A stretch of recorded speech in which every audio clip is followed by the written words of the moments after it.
Going live. Hey, how you doing? It's Adam Post. Today is the big day. I'm here with my brother at Comasgate, Carl O'Rowe. We're going to from Death Sworn. You know Carl O'Rowe, the Angry Potato. He's got a lot of cool nicknames and reps. But we're going to start. Perhaps right now we're going to start. We'll see. I think it just turned on. Anyway, today is the big day, launching College of the Day, graduation day. Carl, you can't beat me up. It's like 5 seconds. Give me another like 60 seconds or so. Really psyched to be here. Really psyched to be here with all you guys. Carl, thanks for taking time to jump in and get psyched with me about getting College of the Dead, graduation day, the full color sequel to College of the Dead out. It's really, really cool. Hi to Stephen Kitely. Blue Sea Hill, you're there all the time. Tom, great to see you. Ted Lehman, great to see you. Eddie Winkler, hello, gents, back to you too. And the launch day is super really exciting. And that's honestly how you know who the cool people are. They make a point to be there and they make a point to support you and just back you and just even saying, hey, congratulations. That's a big deal. It really does feel great, guys. It's awesome. I'm absolutely going berserk to want to show you the trailer. We'll wait a few minutes. Vilened will share this and he will retitle it. You haven't launched yet. I know. I got to launch. I got to click a I'm button. like looking for the link. I'm No, looking for the the link. link isn't even there. It's not in the description, but the link is going to be collegeofthedead.com. It's the sign up, but the sign up will convert automatically to the regular listing. I will click launch, not lunch. I will click launch.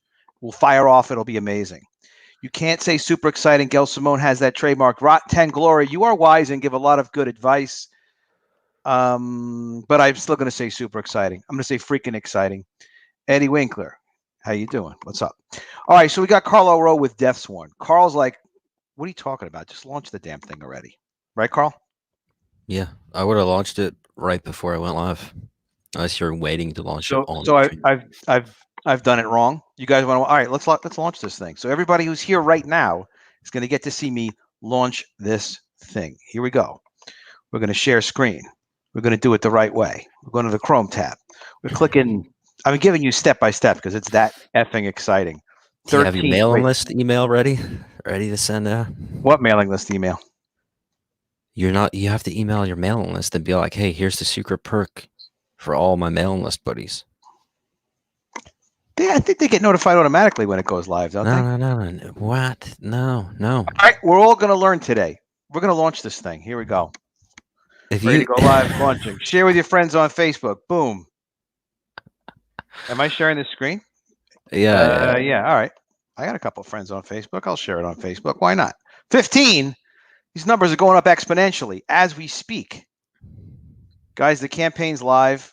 We'll go through the campaign. I'm going to show you the trailer. It's freaking amazing. Actually, I have no control over that now. You can watch the trailer without my control, which makes me uncomfortable because I've been very secretive of the trailer. We're going to share it on Twitter live.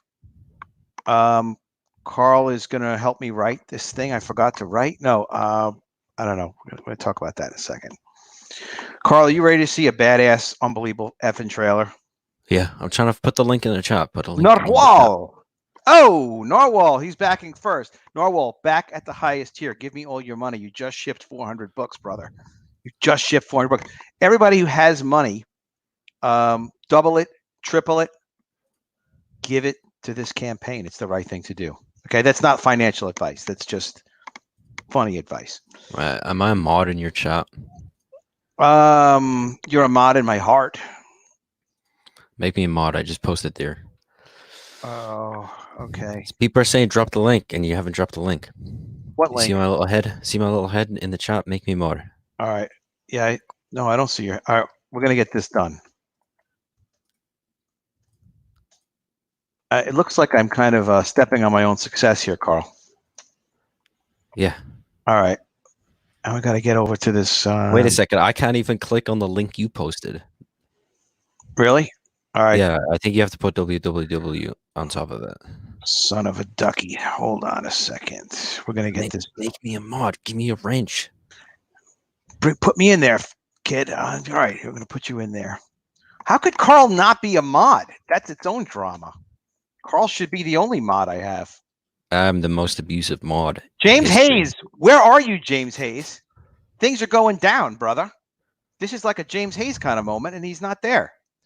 Only kidding, James Hayes. I don't blame you. All right, I'm going to open this up. We'll get a little bit of echo action going here. Oh, that's odd. All right, Jesus, I'm still not a mod. People are waiting. People are where's waiting in the chat. Carl? Fucking. Hold on a second. All right, hold on, Carl. Oh wait, where is your head? Why don't I just make? But did you have it on top chat or live chat? Brother, come on. I don't even see anything that you said. Could you say something else in there? I'll make you a mod. Do you have it on live chat or top chat? Live chat or top chat? What the hell is top chat? See up the top, see in the chat window, see it says top chat. There's a character called Top Cat. Oh my god. I'm gonna make, either says top chat or live chat. I'm gonna make Adam filters out fucking people. It might have filtered you out. Yeah, because I'm dropping links like a madman, but none of them work because I'm not modded. Yeah, but like I don't even see you. All right, hold on a second. See, like you can see my screen. He's sharing with. Why is he sharing with Indiegogo? You modded fucking Adam. He doesn't even have the link. Adam, collegeofthedead.com. While there's still time.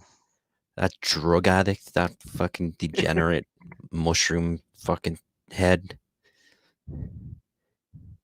Do any of these links? You're not, dude. You put www. comma, so your link doesn't even work now. What is this about this fucking drug addict? Right, that's pretty funny. Normally, you're a good man. Drug addict? What? All right, hold on. I almost blocked myself. What's wrong with white drugs? That's what I want to know. Adam, what's with your fucking image? It's just gray. What's happening? What's up with that? Hold on. Let's see. Wait, just give it a second. That's the correct link. Come on, Tommy. There you go. That doesn't even work. What's up with what's up with your gotta work. What's that avatar? That looks. What avatar? Carl's got an avatar. That's the patch for the book, man. If you buy the book, you get this as a patch. Oh, really? Oh yeah. I like that. I came here to hang out with Colin Farrell, man. I like your angry guy Deathsworn logo though. Yeah, that's it's a really cool avatar. Has anybody figured out how to put the link in? Oh, wait, there's Carla Rose saying mod. All right, hold on a second. Yeah, you definitely want me to have put one. Hold on a second. One split second. It's all this damn action. You definitely. All right. Everybody, watch out. Carla Rowe is a mod. Carla Rowe is in charge. I think this is some sort of Irish takeover. So be prepared. Things are going to happen. Now, I am absolutely out of my effing mind. I want to play this trailer. I spent $800,000 on this trailer. $800,000. He gave me a good deal. What the hell? It's half his usual price. That's our documentary money movie right there. That's our documentary money. I didn't spend $800,000 on it. His standard rate is $250. Money well spent. And he did a beautiful job on it. Here it goes. Oh wait, that's Vinny's campaign. Ooh, sorry. Can you guys can hear it? No sound. All right, perfect. So it didn't work. All right. What do I got to share this? And fucking Adam is dropping links to Vinny's book. Sorry, I thought it was. What the fuck is this? Is it like Granddad's first Indiegogo? Wait, how am I dropping links? How am I dropping Grandpa's first Indiegogo? That's really good. There, look. Hey, I removed it. Gary. Fuck Vinny. Oh, Adam friended. Yeah. No, don't F Vinny. We love Vinny. No, but you can F Vinny. Joking around. He could use a good effing. Why not? Not today. We're looking for. Oh, here it is. Carlo Rowe. Could you imagine if Carlo Rowe was in here? Everything would have gone wrong. All right. You didn't hear that audio, really? Okay. Oh my God. We got to read backers already. Jeez, this is going nuts. All right. Hold on a second. Now this is up and up and up. Why you need to exit the share screen. I thought you would yell at me if I did that. I was like, I don't want him to fucking yell at me about that. I'll tell you how to share the audio. All right, exit that share screen now. Get rid of it.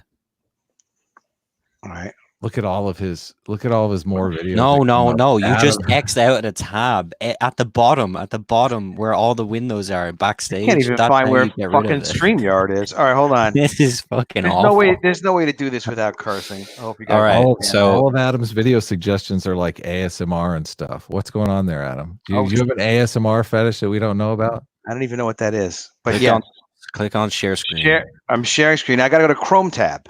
No, you It fucker. won't play the audio unless I go to Chrome tab. Go share audio. Yeah, you got to hit share. Oh yeah, you got to hit share audio also on Chrome tab. You were absolutely right about that. You deserve all the accolades you get. No, we're not going to share this on Twitter again. Mother clucker. Here we go. Why did that not work? Okay. So, that's it. I hope you liked it.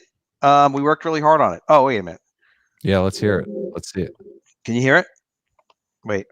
Nothing's even playing yet. Nothing's fucking playing. Can you hear it? No, nothing. Oh, yeah, we can hear it. Turn the volume up on the player. There you go. Starting over. Volume's up. Get ready to have your asses blasted. Turn that more videos off.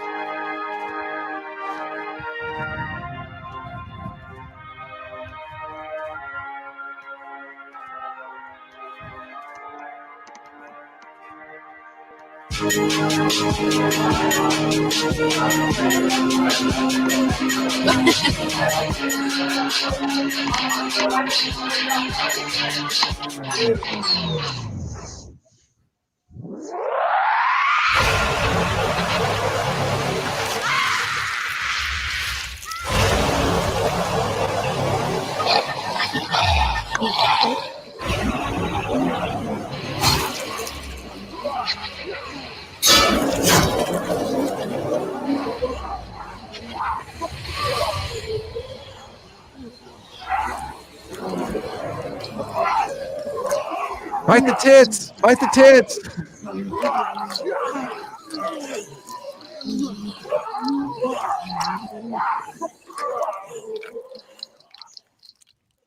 Ooh. Hey, it's good. Carl. I got the Carl seal of approval on that one. I dig it. Yeah. Not bad. I don't know how to change the video suggestions, but you guys have to show me that one Well, we day. see what you're watching. It just shows you how fucking politically obsessed you are. Like, yeah, I am old, mostly with zombies, but mostly with zombies. So, you know what? I've worked on this for quite a while. This thing was in the works for a year. It was in the works even before I launched College of the Dead 1, and I'm super psyched about it. Even though other people say that too, who are bad like Gail Simone, but I am really excited about it. I wasn't planning on doing this thing in color, but so many other Comics Gate guys are doing so many other really cool color books. I just kind of started looking into like, all right, is there a way to do this in color and have it actually look really cool? And we could, we did. And I'm super thrilled. I'm freaking thrilled with how it all came out. Interior color art I have below at the bottom of the campaign. You can see sample pages from it, but all the pages are done. All the pages are colored. All the pages are lettered. It's more mysterious to show the art without lettering. It really just came out freaking amazing, and by the same creative team as the prior book. And I freaking love the damn thing. It's like we started with this this color cover, which everybody has seen in black and white. Got some really great feedback on that. Thank you everybody who's been back in the campaign so far. I see this guys out doing that. I really appreciate it. But we started out with this as a black and white. And then Kyle Ritter didn't color it, but he kind of advised the colorist on how to just get it to look just right. Actually, Carl was giving me feedback on this. I didn't actually take all of Carl's advice. He had some cool suggestions on doing it in color, but it just had like the collaboration is what makes this stuff, kind of come together and work.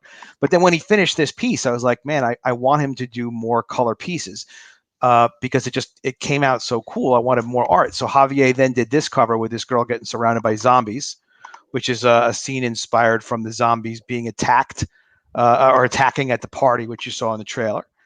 And then I was like, well, come on, Javier, let's do one where like this girl gets caught and she's being devoured by zombies. And that sick mother is like unbelievable with his stuff because this just came out freaking amazing. This is kind of going around we did a promo movie poster version of this, which right now is not yet part of the campaign anyway, just a very cool promo for it. But man, did that come out cool. So yeah, guys, I know, Adam, your filmmaker background, pretty nice trailer, huh? Yeah, love it.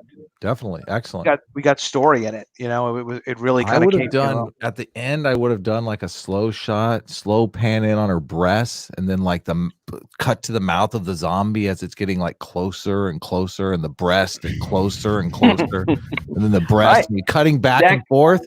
We could recut it, man. We could and then recut it. never actually satisfy them. They got to buy the book to see the ending of that scene. Just go College of the Dead on Indiegogo. I just got so freaking excited by the damn thing. I was like, holy cow, like, geez. Yeah, there's way too much text up top. Oh, over here? Yeah, I would get rid of that. I'd put, look And at then fucking all- how yeah. much you have to scroll down to see a piece of art. Get rid of all of that and put the promo piece up with the fucking 2 on it and all the standard and shit. The standard is just like the name and log line and then a piece of art. Like that's the piece of art that sells it right there. Look at that. Oh my God. Yeah, if you're into that sort of thing, which I am. Some people aren't. Some no one's people into aren't. the text. Some I don't know. people aren't into cannibalism. I don't understand why. Don't you want to explain with it? All right, so you're saying put the art and then put your stupid text. I'm saying go up, go up, Yeah. go up. Wait, go back up. Wall of text makes people think, is this a novel? What am I buying here? See right underneath, go down a bit, go down to the text bit. See the first the script pencils, the titles. So you want to see the art right after the art. Right after this.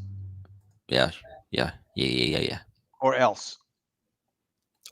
Yeah. Or else. There will be Irish repercussions. We will rise again. We will rise all against you. I could probably try to edit it right now while we are online doing this, and I'm sure I could manage to delete like most of what I shouldn't be deleting, which would be hysterical. So let's give it a shot. Don't delete anything. Just move the image up. Oh no, it would happen accidentally, like me trying to get audio. Oh, I got you. But let's do it. Yeah, just move it. Yeah, well, no, dude, get the fuck off the share screen if you're gonna do that. Yeah. Oh, get off the shared screen? All right. Yeah, but it's all right. We could do that. So I'm going to close down the share screen. Adam's about to fucking click into his finances tab. Yeah, exactly. It's like, let me just move some money. They don't show you the bank information anyway. Yeah, let's see if I could. All right, so stop sharing this damn tab already. Jeez. I don't have an Indiegogo campaign, so I don't know what kind of nonsense you're going to eventually. Well, we're pretty close to being done with the image for Supervillains Anonymous, which will probably launch on. We're not launching a campaign, but we're gonna fish for email addresses. Probably Sunday. Supervillains Anonymous. Supervillains Anonymous is a book that I'm doing with the guy that I do my weekly show with. It's not the book that I was working on. It's another book that's aimed at our audience. I'm kind of switching speed. I'm going more of the tug route. Like that umbrella guy was just selling a book to his audience. I don't know. I mean, he's obviously CG, but was his book originally a CG book, or was he just selling a book to his audience? No, he's CG. No, his fucking book is him. Yeah, I know. Our book is us, which is supposedly a CG no, but well, here's the fucking thing. Yeah, self-inserts, right? Mm-hmm. If you do a self-insert, don't be a fucking egomaniac narcissist. That's it. Yeah. Yes. You read books and it's like a fucking barbarian dude raping women, and then at the last fucking page, it's like the guy introduces the artist. The creator introduces himself, and it's like he draws himself, and it looks exactly the same as the barbarian. Well, that was going to be my next. That was going to be my next book. So like that's fucked up. No one wants to deal with a self-insert where it's like just all about your bullshit. Yeah, totally. Well, I would like to think that I'm past that. Like our book is very self-deprecating. We're like anti-hero losers. So anti-hero loser is good. Yes. Yeah, I don't know because I don't know what the dynamic even is between you two guys. So I wouldn't. Yeah, you've never listened to our show. Yeah, exactly. Well, we have an audience of like 6,000 to 10,000. So we're selling a book to them. We're not really trying to sell a book to Comicsgate. Yeah. Ted Zagaro, amazing editor and composer. One of the really cool things when I was watching, I was on with Blade Devil with Raging Golden Eagle was fucking everybody in his chat was like, "This is my first Indiegogo campaign. This is my first Indiegogo campaign. This is the first book I backed. This is my first because they're book." not CG people. Yeah, and it's like, dude, that's fucking awesome. You Yeah. know? Yeah, it's great, and we can really build this. We can build this whole network a lot. I There's a lot we don't, can do. I don't know that there's a lot of overlap with our audience in CG, to be honest with you. I know there's I'm sure there some. wouldn't be. Yeah. Mostly it's work campaign. Hey, thanks, Paul. Hey, Peter Charin. Yeah. Oh, wait. Uh-oh. Do I have an internet problem? What's up? What's Oh, I don't know. I just stopped talking. I thought you got cut off. This is your Yeah, show. I Hey, heard, thanks, Drew. Hey, I thought Adam spoke. Oh my God, be silent. It's supposed to be Carl like cursing at me and stuff. That's what I was shocked about. Yeah, Anyway, I thought we had internet troubles there, but we Are don't. we going to have a heady intellectual dialogue about simp and time, the value of simp and time? No, Carl, look, you know what? Carl reached out. Carl's like, look, this is not what Wencast is about.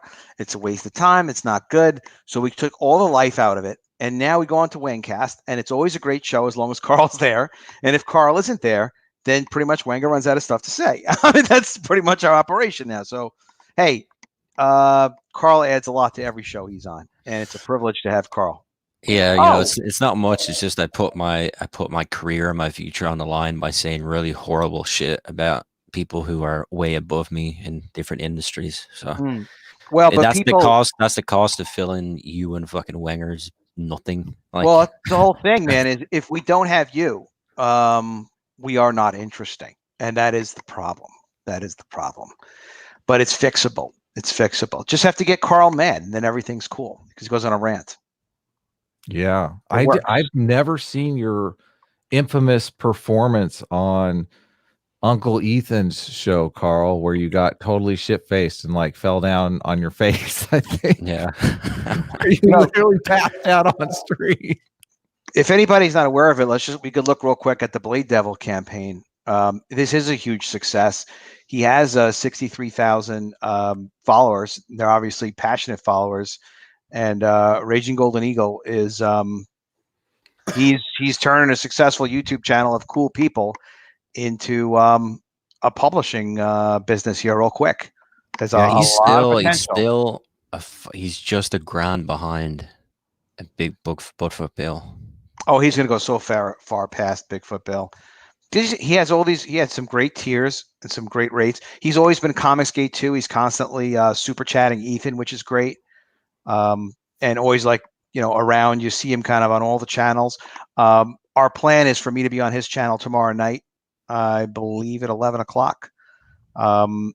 He's just traveling right now, so he'll have to see how his internet is.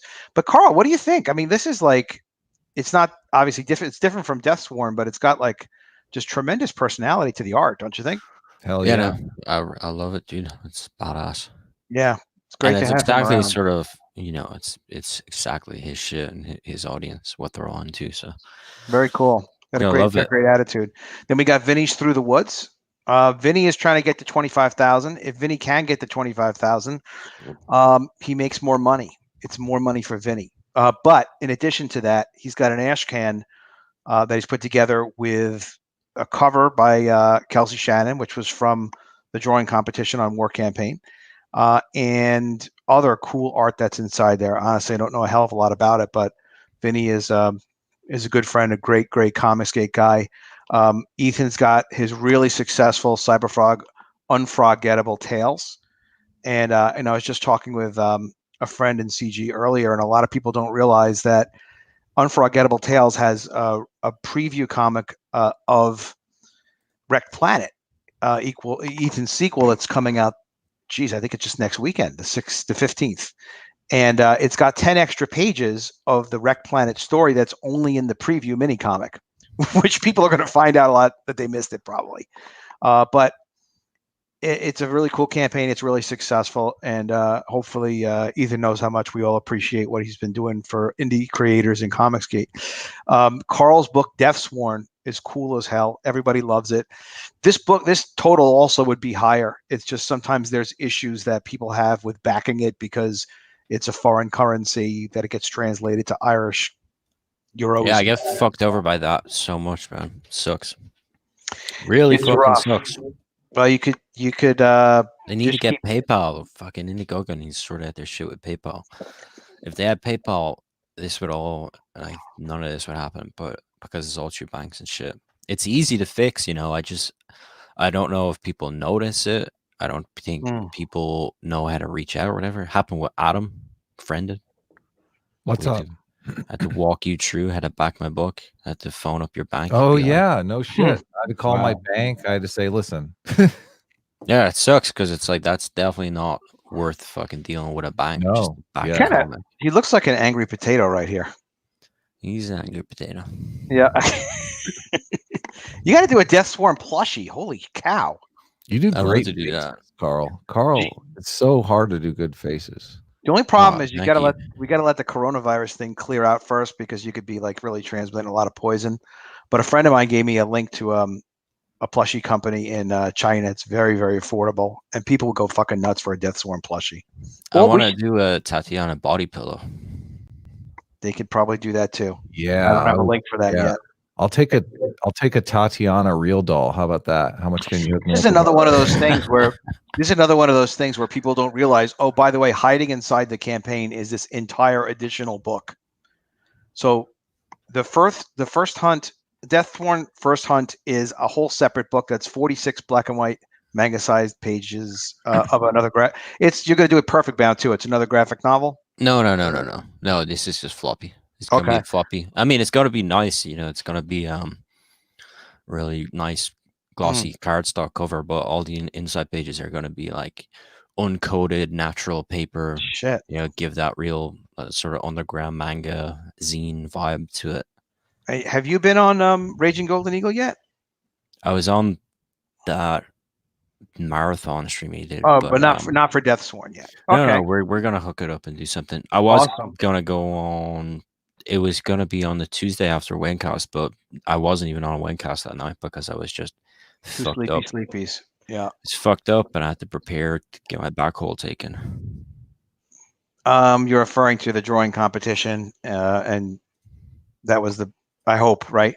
You mean? Yeah. Okay, the drawing competition on War Campaign, where they refer to taking people's back holes. This was the original College of the Dead campaign, and sometimes things start off slow. So to the extent that you can, guys, much appreciated. When you're backing like this is freaking phenomenal. Thank you for that. Definitely appreciate you tweeting out the link, help make it happen, and all that for College of the Dead graduation day. Huge help. Every one of those tweets adds up to something, so it's really appreciated. And sometimes these campaigns start off slow. This one funded at $5,300, $5,310, and then I wind up with double the number of backers over time. And I kind of stopped pushing this campaign too because I was focusing on College Day graduation day. And for people that missed it, I have the book available too through this campaign. There's ways of picking up the additional books. I guess I haven't even gone through the tiers. Unbelievable. How dare I? Unbelievable. It's just such an exciting day. That's why. And then, of course, there's Magic Cop, which never goes away. There will always be a Magic Cop, but you will not always be able to buy it. So you ought to back Magic Cop if you haven't backed them yet, because 8 more backers, he gets to 100. And when he gets to 100 backers, everyone gets a free Magic Cop of their own to arrest their enemies. So that could really come in handy. So really excited about this freaking thing. Really excited. I guess it's time to go through these tiers. Tiers. It's cool to see people backing all 3 covers. Honestly, I went nuts with covers. There are more covers for this book that I'm not even showing, and that I'm not releasing as covers. You can't really have like 5 different variants. It's too much. But I could not do these 3 covers. So this tier gets you all 3 of the covers. And they're fantastic. What's cool is one of the covers features the girl with the torch, so it's kind of like before the zombies attack, right? And then you go in sequence and you've got this one where the zombies are attacking, and then you got this one where they're zombies now, and they have their caps and gowns on, and they've graduated to being zombies. So you got a cool little sequence going there. People can get the graduation cover book by itself, which is cool. People can get the torch cover by itself. People can get the arm and a leg cover by itself. I was thinking of only offering them as like this double set, and I'm glad I didn't because realistically, everything costs money. So hey, it's if you like one of the covers, if you're like, yeah, man, that cover's really cool. I want that one with that girl getting ripped apart with the arm and leg cover, and that should be the one you back. You shouldn't have to back like at least 2 books just to get one. Got to make it easy for the customers. This is cool to see. This is the prequel book, the one that came out first. That one's black and white, and then there's this whole new story in color. That is the new one, Graduation Day. And then I put in this mix so that there's, with the original book, I did a making of that I called an ash can. Not everybody has seen the inside of this, and I'm not sure how well you can see it, but it's really pretty neat because this is the full script of College of the Dead book 1, the prequel, and it's got the photos reference that we gave to the artist, and then you've got the rough pencil layouts that the artist did to get approval. So that's all of our internal work in progress stuff from book 1. We did not make a book like this yet for book 2. If there's demand for it, I'll definitely consider it. But obviously, probably not going to make a making of book on literally every book that we make. But this is interesting because it's 100 pages. I've gotten really good feedback from the people that got the book, and especially from people that are working on creating and writing their own comics. And then there's also this art book version, which is 8.5 by 8.5 on glossy paper. It's my God, it's 260 pages. It's enormous. This was done 1 panel per page, and it's just the art without the lettering at its enormous size. The people that have got that have really liked it as well. Captain F Head, most notably, if you know him in the community, is nuts for it. He freaking loves it. This was cool. So that's what all those collections are about. This was what we really offered, all 3 of these in the first listing, and then I kind of wanted to find a way to give people, like, if they want a making of. You can see the format of how we put these together. And Stefan, who I worked on with this, who wrote the full script for it in the Ashcan, he's also a professor. He's done writing for years. He's worked for a lot of major companies and for indie companies. He really understands writing and horror.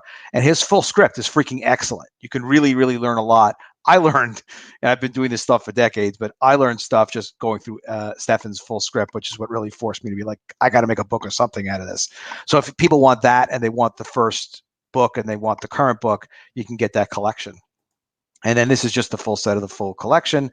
And this is one of each of the books, one of everything, which is very nice that somebody backed that. You're getting a lot of books. You get a lot of books. It's all 3 variant covers of the new book, and it's the 3 books from the first offering. And this is 2 of everything, which is excessive. I'm not quite sure who needs 2 of everything, but for the people that want to support me and want to support the campaign, much appreciated. Any backing you guys do, any retweeting you guys do, huge help to me, huge help to the campaign. And I'm going forward and making more comics. This is not the limit of what I'm going to be doing in Comicsgate. I'm going to be with Comicsgate and making books for a long time. I have more stuff coming up, stuff in the works. And for me, it's important, just from my publishing background, just to have everything either done or close to done in advance. So College of the Dead's completely done. Yeah, there's no question of whether or not it's going to ship or whether or not it's going to ship on time. It's going to be 48 pages. It's not going to be 200 pages or 96, but it is going to be 48. It is completely done. And it's going to ship not only in June, it's going to ship June 26th. So that's my kind of throwdown to say, like, you know what, I'm going to deliver this book. And I know you're going to like it. I've read it. It's good.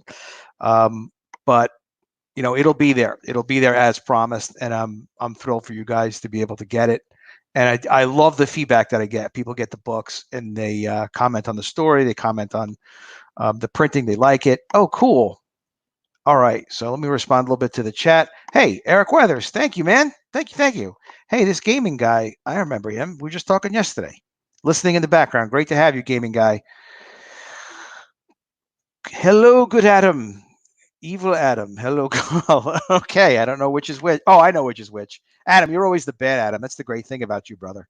I love it. I am a supervillain. Yeah, you just right. Supervillains, exactly. Yeah, Supervillains Anonymous. That's our anonymous. Book. Don't keep it anonymous. Well, who knows what your real I'm name anonymous in CG, and I'm a supervillain. So Shinto I've officially been arrested for pre-crimes. You know what? You need a cartoon. I think what would be more annoying about you is if you had like a cartoon head like Carl does, and you know how it lights up around it when it speaks. So we got to get an emoji head for you.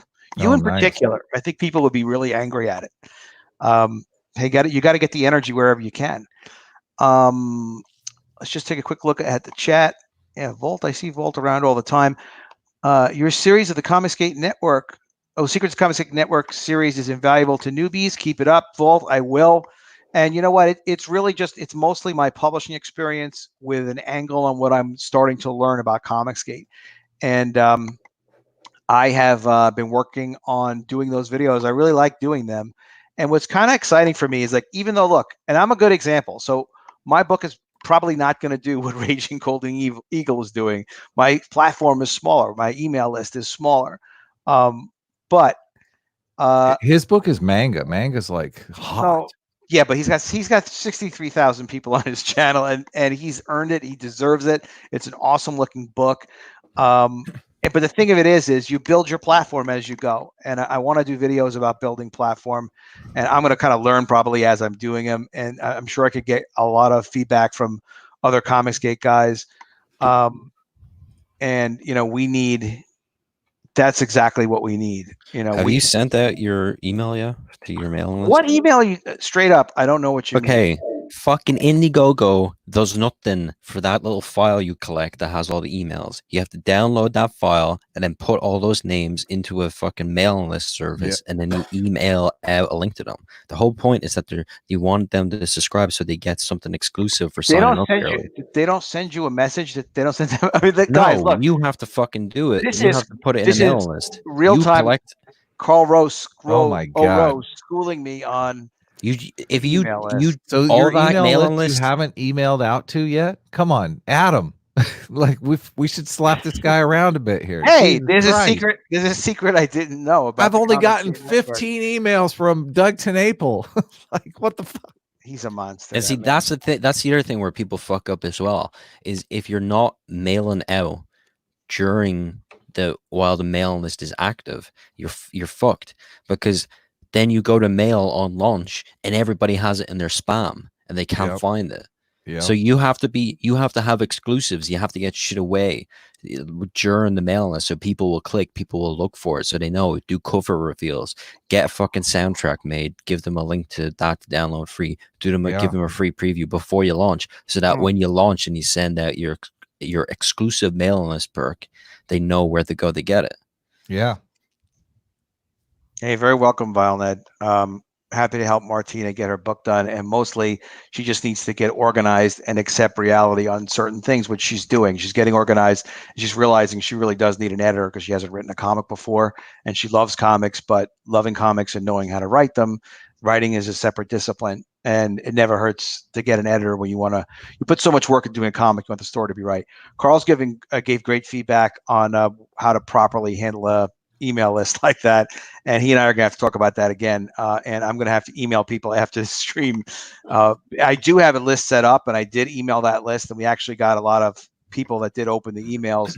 I told those people that we were launching today, but I didn't send an email saying, hey, the campaign's live. No. See, that you have to, you get people in, you say like, hey, you're going to get this free thing if you sign it up. Yeah. The mailing list is what pushed me way over the edge when I launched, and I had nothing on my mailing list. I had like 300 people, not even 300 people on my mailing list. I see, so like, I don't know. It depends. I'm just saying, if you don't send out an email, you don't have a mailing list perk where you give them a discount, or you give them something. You know, your mailing list is your fan club. That's the way you should think about it. Mailing list is really, that's a great way to put it. Your mailing list is your fan club. Carl, that's excellent. It's excellent. You got to cultivate that. Well, didn't you spend 6 months putting that email list together? I mean, that's basically what we're doing. We're launching for no reason. He collected all that shit for no reason. Yeah. I'll email. You're the one that told me about the mailing list, Adam. Well, that's why I'm like, what the? Yeah, no, I told you, but the thing is there's a certain amount I knew about it, and then the rest, until you do it. Look, the whole thing too with this is it's an iterative process. Like, you get into it and you're like, oh, you know what, I could do this next time, or hey, I could have done this better, or you know what, it would have been better if I did this yesterday, but today is today. Let's get it done today. And then you kind of move on as you go, and you can't freak out. Oh wow, General Devereaux has the best clips and videos. Great to see you, General. It's an honor to serve with you, General Devereaux. Also of War Campaign. Smugglers will buy your email list for 50 cents per address. Not a good idea. Yeah, I didn't know he was buying email addresses. We're not selling him any email addresses. Kaiju, she'll dig herself out of that. She wants to get that solved, and she wants her community to be happy, so she's going to take care of it. And she's already asked for help. She's been very active about trying to solve her production problems in that Lady Alchemy comic. Yeah, you know what? So look, anybody could make an important mistake. And for me, like I did have a bunch of people that signed up to that mailing list, and they would like to be notified that the campaign is live. So I will notify them today. But for the people who showed up and people that are here right now, you guys are my priority. God bless all of you and your wonderfulness. Rock Glory. Oh, he says almost as bad as Carl. Let's see what he says.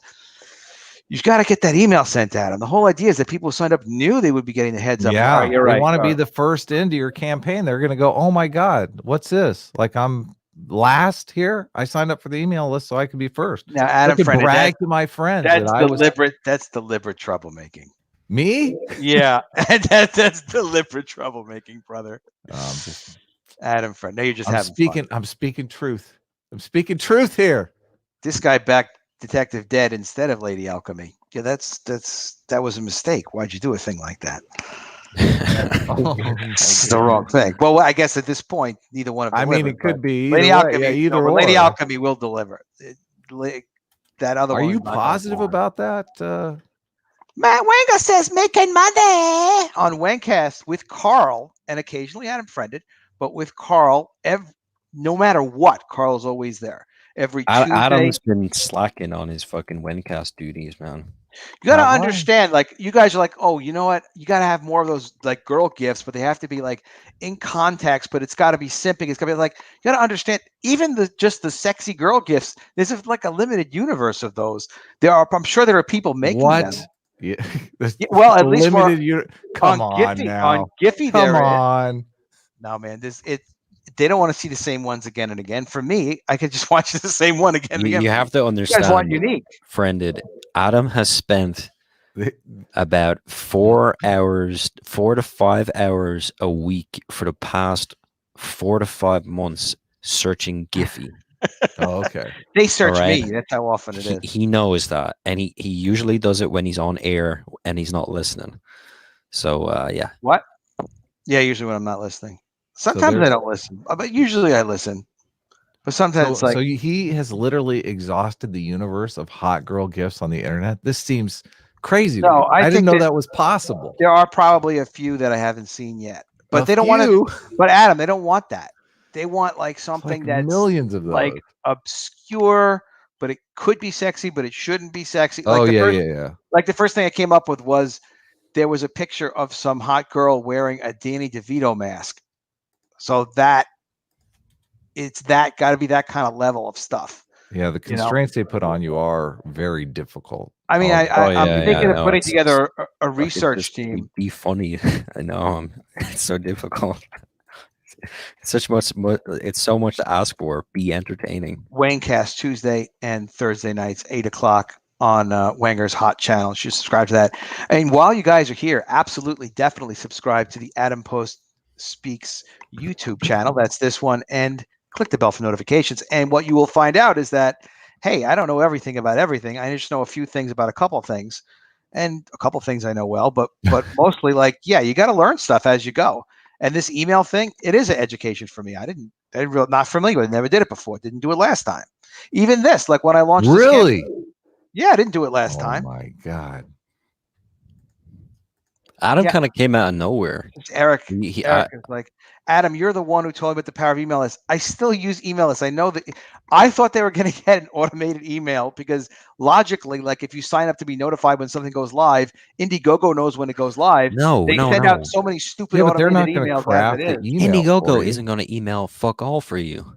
Yeah, they don't craft the email. Like they don't know what's got to be in the email. What do you think they send out?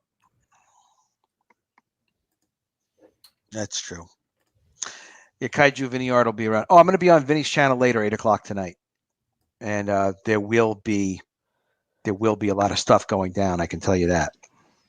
What do you Adam- mean? What's going down on Vinny's channel? Well, you have to tune in to see. You Oh, have no. Vinny Art, be there and subscribe to his channel. Subscribe to Carl's channel. Carl, what's your channel? It's just Carl Yeah. Rowe. Just click Carl on my Rowe. name, go through. I haven't done any. I used to live stream all the time. Yeah, But don't wait. Haven't done nothing. I'm thinking of. It's funny you brought it up because I'm thinking of. I'm recording like as I'm coloring Death Sworn shit. I'm recording a ton of it, and I'm thinking of doing like one of those Kelsey videos, like a week in the life of making this shit, and be like, clip out what happens, what doesn't happen, what I hope to do. I'm trying to do it like I want to do it like. You ever watch Kitchen Nightmares? Yeah. Oh, yeah. The original ones. Yeah, I kind of want to do it like that, like get that fucking intensity and Be get a like lot of yelling. Who would you yeah, yell that's the at? thing. But then it'd be like super intense trying to get shit done, and then I'd be boom, I'm walking my dogs, and then boom, back into the fucking studio trying to get shit done. Other fucking Thanks, commissions, trying to get commissions out, trying to do other stuff out, contacting Shane? printers, getting quotes, all that shit, getting new shit in for the campaign. All Do you that, know what? you know? You know what, though, Carl? I think you almost need like first of all, you always need someone you can yell at. Being like, I already thought of that, or something like that. Or I asked them that question, they told me they don't do that, or something like so you almost need to like have a conversation with somebody, which is similar like a conversation with the audience, being like, hey, I mean, you can do your own update, but you play very well off of other people, you know? And part of the trick too is like if you could produce content like Richard C. Meyer does a great job of like kind of a daily blog type of approach where he's talking about what's going on with him and then he's talking about whatever other his project is and what he's doing. Probably even though his stuff seems kind of rambly, it's probably a great format to follow. But yeah, you just kind of categorize it. You see what works. It just has to become very easy to make videos. If it's not easy to make videos, it's really, really hard to make them. Shinto Ketchup says Carl yells at everyone. He does, but I think make hard videos. Yeah, it's too much work, man. Don't do that. Do what's in your heart. Show us what you feel. No, make viral videos. Adam Post. Hey, Adam. Love the first book. Thank you, Alex. Just back this one. Can't wait for more College of the Dead. There will be more College of the Dead. I am planning on, I'm going to announce something in the next couple of days probably, but I just have to finalize like a couple of details on it, be sure like where we're going to go with the story. And then boom, we're going to announce College of the Dead 3. And like this one, it's going to be ready to go. It's going to be ready to print when we offer it. It's just awesome being able to do that. Hey, Joe King, good to see you, man. Another member of the Wayncast crew. Liam Gray, we love Liam Gray. His book Xenotype is out now. It's setting the world on fire, which is very dangerous. Liam, put the fire out. Don't be like that. Be generous and don't burn the world down with the excitement of Xenotype. Adam's heart is filled with match heads. Wait a minute. Hell yeah, that's me. Inside of children's toys. Wow. There's this shot that's missing from my last video where I burned that little okay. toy. I thought he was talking about me, but again, if it's anything negative, it always is in reference. That's not negative. Are you kidding me? People love my fire videos. What are you talking about? Nothing wrong with you, brother. But that's why we like you. That's why you fit in. It's the island of misfit toys over here, and the island is doing great. Totally. All right, we're gonna replay this video for anyone who hasn't seen it. I love this video. Get psyched. Here it goes. Carl Rowe, are you mad at me for playing the video? Carl, who cares if he's mad? We want him angry. Get him pissed off.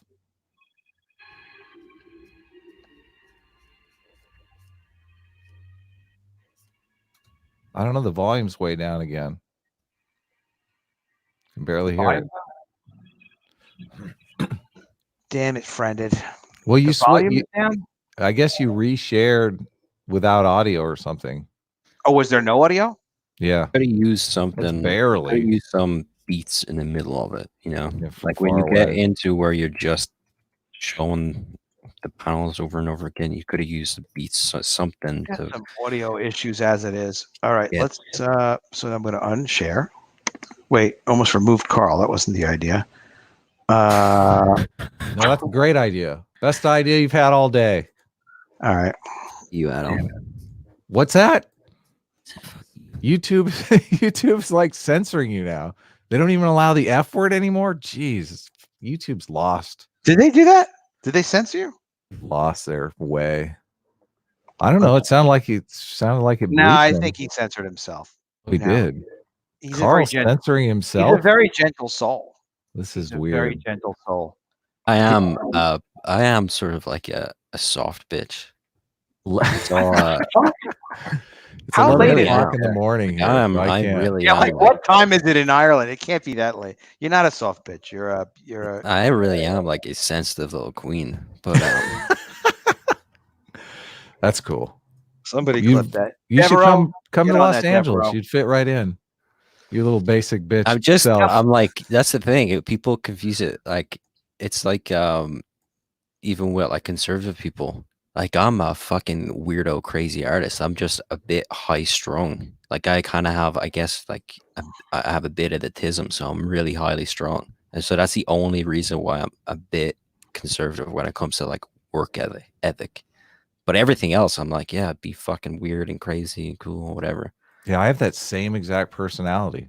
Like my work ethic is the only thing that's conservative about me. I'm like a hedonist. Tell me if you guys can hear this freaking Seriously. thing. Tell me if you can't. I believe you. Tell me if you can't hear this thing. Can you hear it? Yes, sounds great. Thanks. Sounds very patriotic. It's triggering me. Is that not like the British national anthem? Is that like what is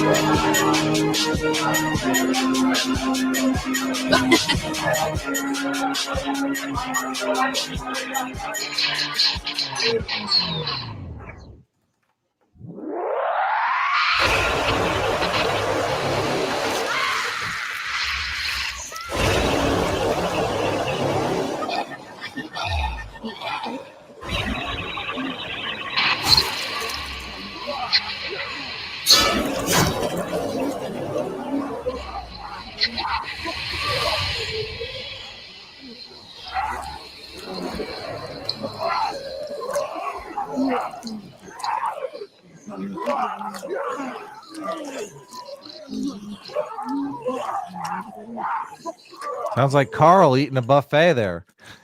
It was put together with. It does sound like Carl eating a buffet. It was put together with Ted Zagaro. With Ted Zagaro, he did everything basically, but I gave him feedback on it. Yeah, I'm glad you guys could actually hear it. Pretty damn cool. I was excited by it. And that's the thing is like you got to be excited about what you're doing. If you're not excited about it, of course nobody else is going to be excited about it. But what's to not be excited about? It's awesome to make comics. It's almost more fun to make them than it is to read them. There's a lot of stuff that goes wrong, but it's really cool when this stuff comes together. Especially like stuff that like the creative team comes up with all on their own. They add more stuff to it. An artist has another take on something. A writer has a cool suggestion. Ted's video, I really loved what Ted did on the video. And that's how I go at this stuff. We love this stuff. All right, really cool. I will refresh it. Let's see what I think we're doing pretty good so far. This is kind of great.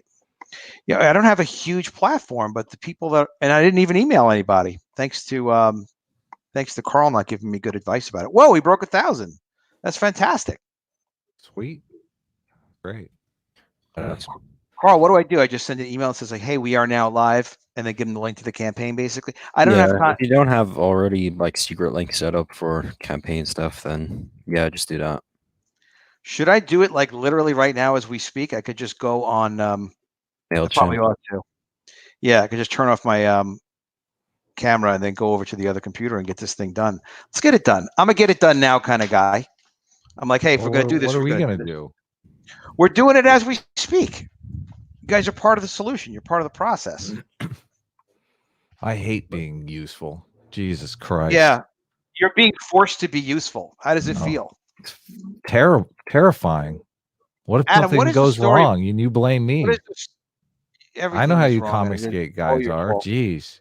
Be all over Adam, my shit. What's your you what's your fuck up comic? and I get the blame. What's your comic Supervillains Anonymous about? I know it's about In a you and the future show. perfect world where hunger and disease have been completely eliminated, a rebel band of supervillains struggles to return the world to its more dangerous and glorious days. How's that? Look at that. I'm a Hollywood pitch machine here. I would like Carl to criticize that now if he has a moment. Go at it. I was barely listening. Yeah, go a little slower. It honestly is like a real Hollywood pitch meeting where someone is barely listening to you as you're giving them ideas. Yeah, it's got to be. You got to go a little slower. The only thing that could make it more Hollywood is if Carl actually was like clipping his toenails at the same time we were pitching him. How much worse could you make this imagery? No, I mean I kind of heard it. It's a perfect world, and there's there you go. Supervillains that don't have nothing to do, and they're trying to figure out what they have. Yeah, they're bored as fuck. Everything's I like perfect. that, but what I immediately go to is like, okay, if it's a perfect world, then what the fuck are the superheroes up to? There is no superheroes. The SJWs have taken over. We've achieved SJW utopia. No, because I'd be like, if it's a perfect world and the superheroes, the superheroes also have nothing to fucking do. So I would have the superheroes plotting with supervillains, and then they're plotting. Oh, that's a great. Yeah, no, that's a great side quest there. We could definitely, they could be like, listen, we're bored too. Yeah, we gotta start some shit. Set a hospital. You guys set a hospital on fire, and we'll sort it out. Yeah, totally. That's a good idea. Yeah. Oh, so they're collaborating the villains with the superheroes. This is actually what Sitch wanted to do, and my collaborator on this. A lot of the Comicsgate guys have given me a hard time because I don't have a comics background. I don't know if you know. Adam, why are you laughing, Adam? It's true. No, here's what I'm for a variety of reasons, but I'm laughing particularly because a bunch of the people in the chat, because I actually haven't watched The Boys, I've heard good things about it, but they're saying like Rod Ten Glory, and he's like the next Carl. He's like up and coming Carl. He criticizes appropriately, so that's called The Boys. And Justin McClure's like The Boys is what you just described. Oh, and then Ted Levin's like, you call it Mystery Men too. Well, The Boys is more what Carl is describing, but not necessarily what I'm describing. There are no superheroes in our thing. Like, first of all, our story has not been written. We've just basically outlined the idea. So we're basically launching an Indiegogo email campaign. What do you call that, Adam? The thing that you told me about launching, where you're collecting email addresses. Yeah, just a pre-launch. Okay, so we're doing a pre-launch. We basically paid to put a promo piece together. We're gonna do a pre-launch on our show, Sitch and Friended show, and if we don't collect, a number of email addresses, then we're not going to do it. Like, no, we don't want to launch a book to a bunch of people that don't want it. So if we get enough interest, we'll do it. If we don't, okay, we won't. So that's where we're at. I have to admit that's pretty exciting to me right now. Yeah, just the whole premise. So this is just supervillains, but there are no heroes. No, we live in the SJ. Well, our whole show, we want to basically develop the story around a lot of the inside jokes that are on our show. A lot of this, we're going to include our audience in developing it. So we have an anti-SJW show. The SJWs, they have an idea of what utopia is. So we want to build that utopia and kind of show over the course of the book that it's not really a utopia. It's kind of a dystopia for rebels, like artists. So, and there are these supervillains, or there are these we're calling them Supervillains Anonymous groups that are groups of people who meet that just feel like there's something wrong with this. Like the world shouldn't be this way. So that's how we end up meeting up and deciding, we're going to be, it's like Fight Club. It's an underground thing. So it's more like Fight Club than it is like The Boys. The Boys, I like The Boys. The Boys were superheroes. So you like Boys? Is what you're trying to tell us? No, The Boys is a show. Okay. I like girls. I thought we had this conversation, Adam. Oh yeah, don't stop hitting on me, Adam. I like girls. Okay? Hey, whatever works. It's my day, so I get my way, my day. My way, my day. Yes. My day, my way. Yep. But I had a bunch of log lines, and we did like I wish I would have recorded it, because the first creative meeting I did with Sitch was fucking hilarious. Like, we're both. Well, I only write comedy. My writer's lab is comedy screenplays. All the screenplays I've written are action comedies or sci-fi comedies. All I do is comedy. So this will definitely be like a comedy.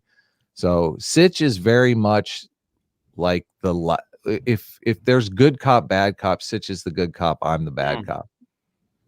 Yeah. I'm basically a nihilist. So that's my moving forward. That's my reason for wanting to destroy everything. And also I said, if we're going to do a book, I must have laser eyes. That was like my one criteria. So it has to be that might be your only chance to have laser eyes, because that usually we don't get opportunities to do that unless you in Carlo Rose books you might get a chance to do that though. Yes. No one has laser eyes. People can shoot lasers out of their big weird forehead helmet thing, but there's no laser eyes. Oh, in your book they have laser? Like no, the Emperor has like this. The Emperor has this fucking crazy light up helmet thingy, and he can channel his solar energy because he collects an excess amount of the solar energy because he's the Emperor, and he can channel it through that and shoot a big beam out of it. Sweet.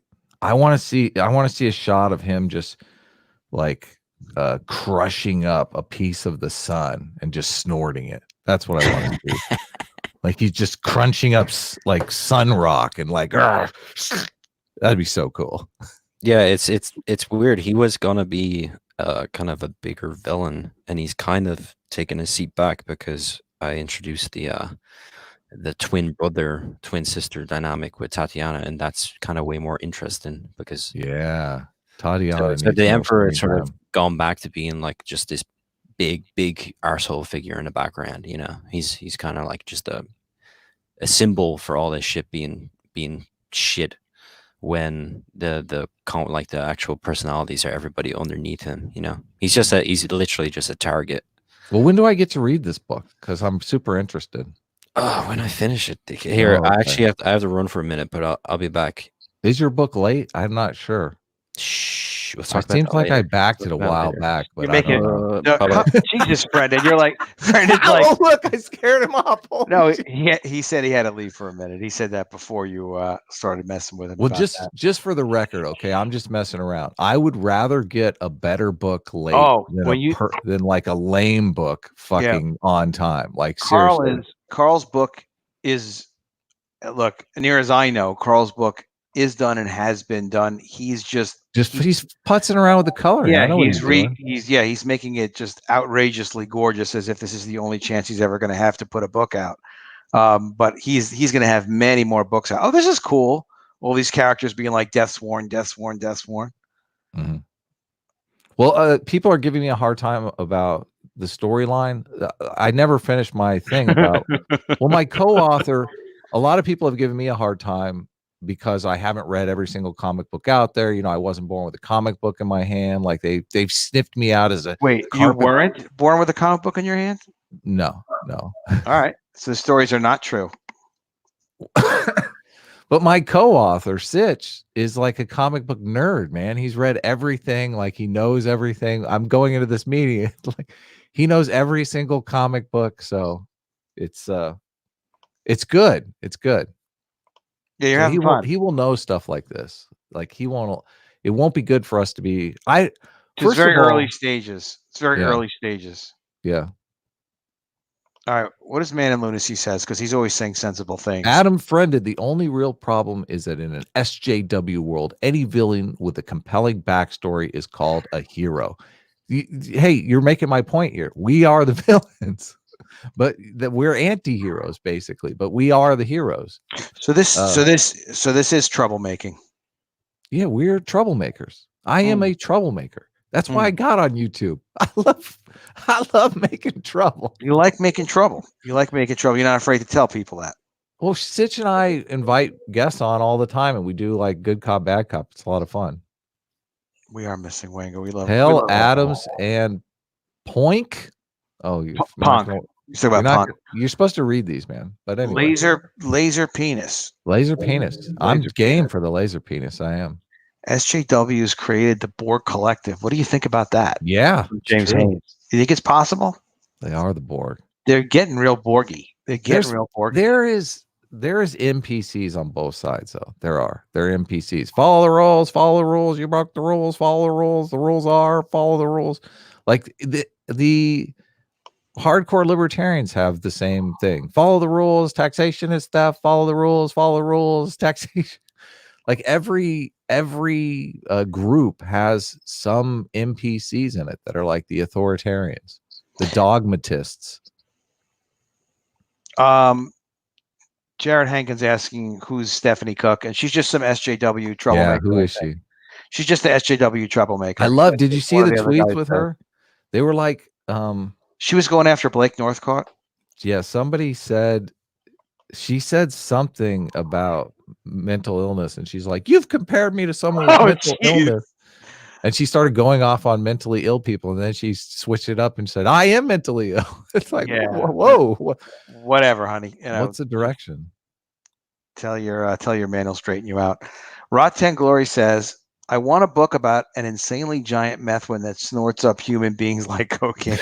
I do too. Maybe we'll include that in our book just to give. I think that's a good idea. As long as shout out. Make sure you're connected to Rot 10 Glory. He's on Twitter. He's got a cool YouTube channel as well.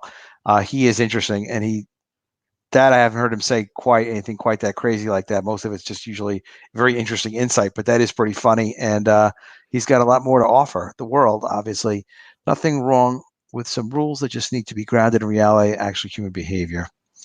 Well, yeah. Well, you have to have some societal understandings and rules. You know, everybody can have different beliefs and different faiths and things like that. But if we want to live in a world that's functioning, you know, we have to all agree to certain basic things. I don't know if that guy's talking about the storyverse or the real world, though. So it's unclear to me. Probably both. Wanger just made a video about Stephanie Cook. That's amazing. That's Stephanie Cookie. Why gotta eat it? She's got to eat Cookie. Stephanie Cookie. I think they go by Cook, just Cook. Her Twitter is Cookie. Some real cookie or something like that. So maybe he made a typo. It's possible. She didn't have me blocked. That was like, all I right. was like, wow, why am I not blocked? Most of these people, they're blocked. Okay, you talk. Comics business question. Unqualified comics. Well, you're not qualified to ask this question, but we will give you the authority. Adam Post, do you think creating and selling a comic up front through personal investment without IGG helps in creating good rep for doing an IGG campaign later? I'm worried after Critias. That is a very straightforward, sensible question. It's a good thing Carl's not here because he'd just be yelling and stuff like that. No, Carl actually has really good advice on stuff, and he's helped me on things, believe it or not, just not the mailing list. Do you think creating a selling comic up front? Well, one of the things about creating the comic in advance, which is what I really like to be able to do, is the production process of making anything can be tricky because even if it's all just you, if you're the writer, if you're the artist, if you're doing the lettering, like Carl is doing everything, for example, all by himself, he knows he can count on him, but he also doesn't know, like a family illness, God forbid, could come up. He could, be distracted by something else. He could lose something on his computer, or he could have some other emergency issue that comes up. And Carl would refund the money, though. That's what. Yeah, Carl wouldn't. No, 99.9% of the people, if they were paid in advance, would return the money, and people do refund the money on campaigns. But that's not even the point. The point is, even if you're going to make the book, should you have the book done in advance? Is kind of the way I'm looking at it. Like, I obviously paid people to get this book done. We're selling comics today, and I love it. Post, send me a link. I sent Wanger, you got access to the link. Yeah. What up, Wanger? All right. That's worse than not knowing what your email address is. Hold on. That is pretty bad. Yeah, let me get a link to Brother Wanger here, who is part of the family. Wanger, it was in the shared. All right. Anyway, sorry you didn't see it. How dare they? Okay. Wanger's got the link. So, getting the book done in advance, it just means this. It means that you can take your time. You don't have other pressures on you. You don't have like, oh my God, I promised it was going to be out next month and I don't have all the details, so let's just bang this out. I've been in those pressure situations because most of my comics production was selling comics through comic book stores, and you have very strict deadlines from the distributors. So if you have a distributor, the distributor wants you to deliver the comic printed to them by a certain date. If you don't deliver it, it's returnable, and then from non-returnable, which means you're going to lose some money because some people are going to be like, nah, I don't want this. And then even worse than it being returnable, they'll just refuse it. They'll cancel the order if you haven't delivered by a certain date. So whatever you invested in that comic, maybe you can put it out again in the future. But you've got to be able to deliver. So there are all sorts of production stresses. Wait, is Carl? Yeah, he's in. Is Carl, you're there, right? Did you add me? I thought I did. I can't see it because you have a comment the size of the fucking screen covering. Yeah, up. that's Oh my that's God. StreamYards needs to get their shit together. Like that should be over under the share screen, not I'll covering Carl's head. I'll tell them you said so. God forbid. God forbid his beautiful I'll head. tell him.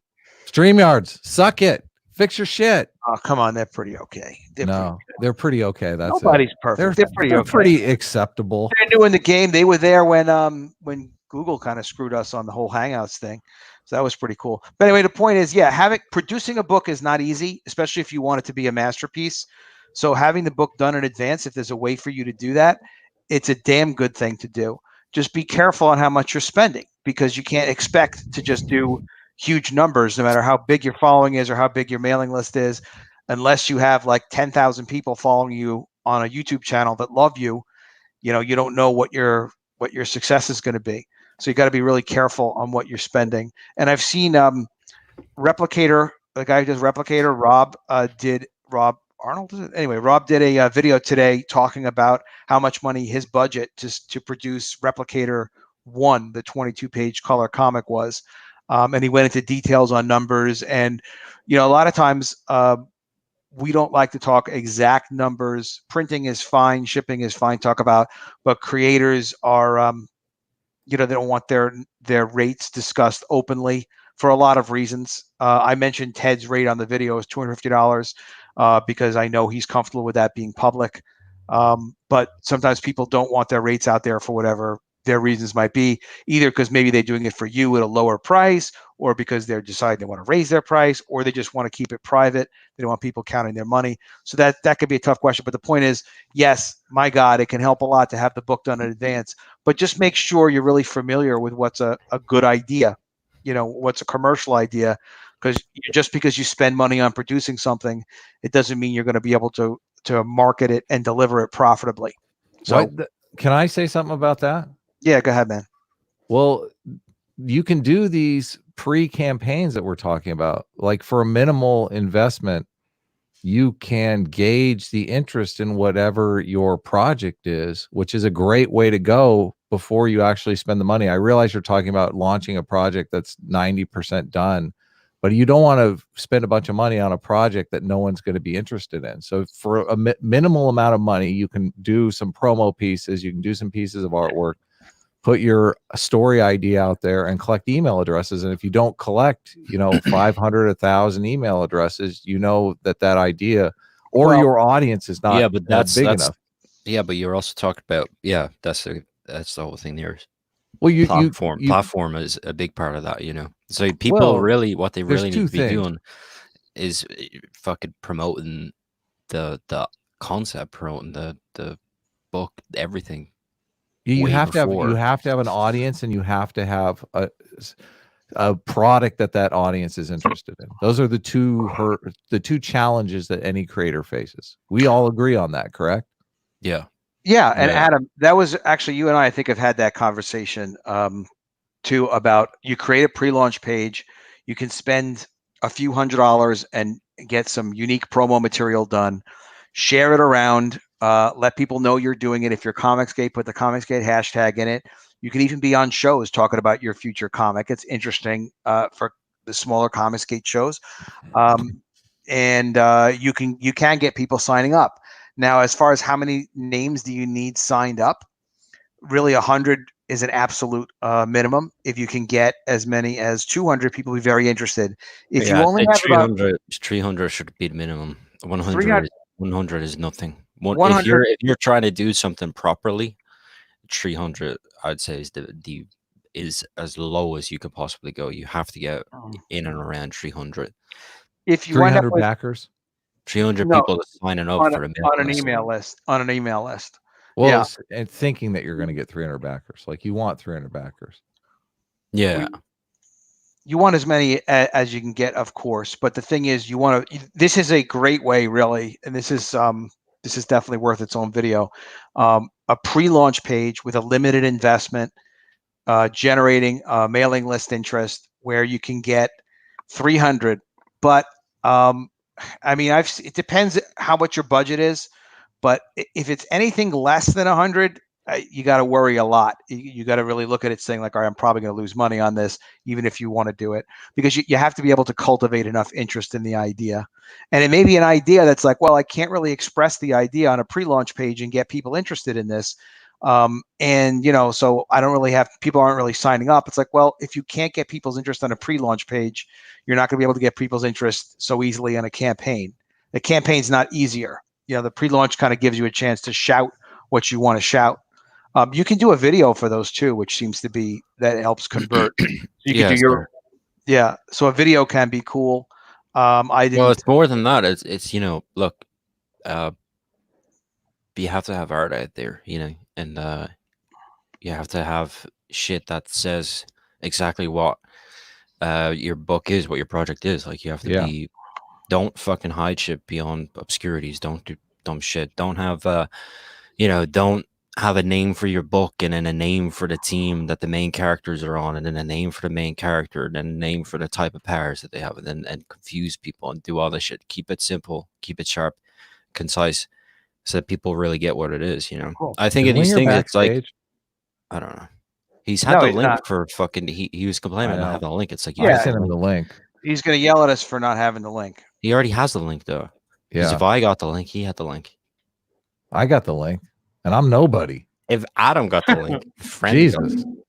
Well, it was in our group, but I'm sure he's settling Wenger. He's probably chasing his cats around or something like that. It's the link. The link is in the inner sanctum. Oh, there is something going on in the private chat. I know. Yeah, I know. I wasn't listening to you guys. The mic stuff. Yes, he's backstage. Yeah. I mean, why the F am I not? I'm not seeing him. Did you watch the mic video? Wait, this is like. Carl, oh, wait a minute. There's a whole second row. I was trying to. Sorry, Wenger. You have to let me in the show. It's not automatic. I knew he was backstage. I knew he was back. How long you been back there, Winger? 2 days. He came on. It was 87 years. Yeah, I figured. But you look great. You really haven't aged much at all. I was like, I sent the link 30 years ago. Jeez, what's going on here? No, it was. I found what was going on. You put it in the CG live chat only. You didn't put it in the Wingcast chat. Okay. And it was like way back there. Like yeah, totally. I wouldn't have found it ever. Okay. All right, I'm glad I got it in there. Sorry about that, brother. Glad to have you on, Wanger. How you doing, man? I thought that I was being cucked over here. I felt sad. Yeah. No, listen to all this good talk going on between us, and you're stuck back there just listening away. Yeah, I'm can't stuck hear backstage, and everybody's like, "Man, he's so stupid. He has the link. Why ain't he here?" And I'm like, "What the fuck? Let me What's in." wrong with that, Wanger? Yeah, exactly. That was pretty funny. That was actually very funny. But at your expense. But that's all right. Things are bouncing back to normal now. Yeah, I had my screen a little too large, whatnot, and it started that second crazy row. So that happened. What happened? Wenger had to apply for Social Security while in the green room. Absolutely, absolutely. That's a good Wenger. one. Who is this person you just did a video about? Stephanie Cook is the lady that's harassing Blake Northcott, trying to get her off of Sean Gordon Murphy's new imprint. So she got a writing job on his imprint? Yeah, Stephanie or Blake is going to be working on a Catwoman book for Sean Gordon Murphy. Wow. And Stephanie Cook is trying to get her like deplatformed. That's ridiculous. See, that's the thing. Like, once you bow to these people, it's blood in the water. Yeah, They she's the just- one that said she had mental illness in the tweets. Well, it's very clear to me. Well, I mean, she cops to it. She's like using the victimhood culture thing. She's like, I have mental illness. Why are you bringing that up? Yeah, Well, maybe we shouldn't take business advice from someone with a mental illness. Maybe you shouldn't be writing entertainment that people are going to see and like warp them with your messed up worldview. Is that just like a fallback position that if you're losing an argument, you could just be like, "Hey, I have mental illness," and be like, "Oh wow, now you can't argue with this person. You're attacking." It them is. Anymore. That's exactly it, because it's punching. It's victim blaming. That's what they call it. Because the Joker gave out that card when he was in trouble. trouble. But that's different. He's a white straight male. Come on, don't you know how intersectionality works? I don't. Yeah, you got to get some victimhood. You know, you got to get on higher up on that stack. Victimhood is like those little gold coins that you run around in the game and you pick up. Yeah. You can't do anything by being a victim. It's so freaking negative. You have to always frame. This is something that Trump said in like a commencement address before, like, on target. It was about college students graduating. He was speaking years before being president. And he was talking about like, always see yourself as victorious. He was kind of going on and explaining that. It's like, find out how you're winning in whatever situation you're in. Figure out how you're winning. Stay focused on how you're winning. Otherwise, you get these problems that come up, and people like sit, like when he was accused by that porn star of having an affair or whatever, he could have very easily said, "Listen, she's trying to blackmail me," but that would have presented him as a victim. It could be because that's what she was trying to do, whether it's true or not. And she took money. Yeah, you always want to be perceived as a winner. You have to. And you can always, even when things don't work out, be like, all right, well, how did you win in this situation? Like, oh, well, you could reframe it. I'll show you how to not be perceived as a winner. Share my screen. I want to show you this video Ethan just made.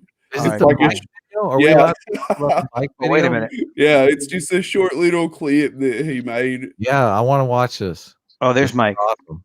Yeah, listen to what Mike says. Funny, I'm turn the volume up. in a situation where it's like I've allowed things to happen. Oh wow. And it's like I understand there are chastisements or repercussions.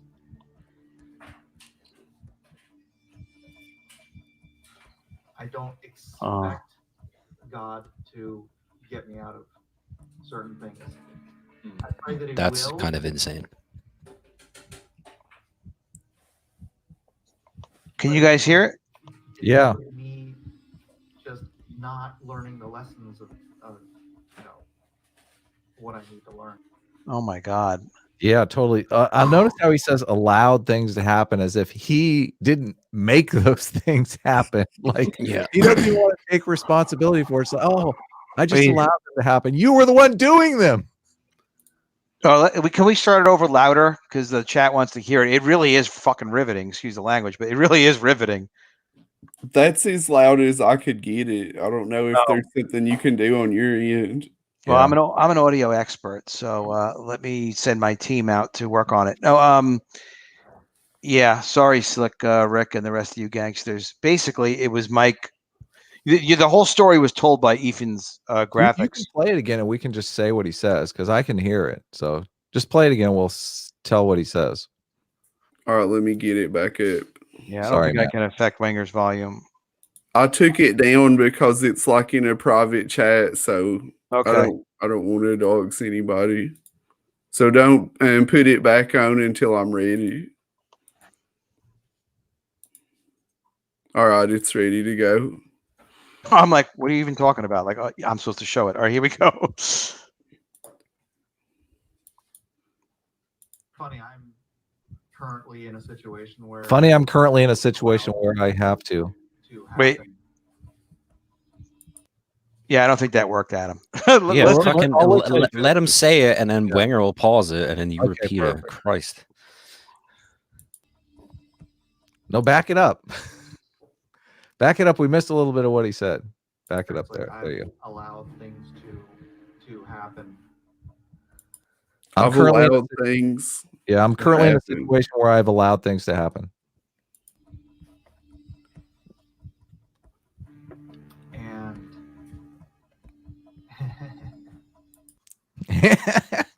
Yeah, but that's his. But like, Yeah. oh, And- that's his. That's really interesting. This is like good writing. I mean, that's a really interesting version of a really interesting inversion of his of his trolling laugh, don't you think? Yeah, it's like if you could hear it, the inflection is like it's just so nervous. Yeah, he's laughed himself into the last fucking corner. Oof. Well, he's basically run a Ponzi scheme, and the time has run out on that. it's like I understand there are chastisements or repercussions. I understand there are chastisements or repercussions. And he's going to show by repercussions like some of these extremely low numbers.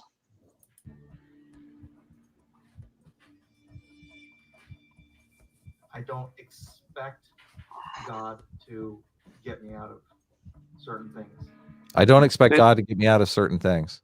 Which is interesting because, like, just pause this for a second, because, like, if you're a believer, like, God's there for you no matter what. Even if you're stupid, no matter what the problem is, whether it's illness or an emergency, if you have faith, then you've got faith that somehow things are going to be okay. Yeah, but if you're over 7 years old, you don't view God like a get out of jail free card. Yeah, exactly. It's not like you can't just run around being an asshole, stealing fucking money, and then expect some guy to fucking like come on. Say it, Carl. Sing it. Like that to me, that to even bring that up in where he is at is a level of insanity.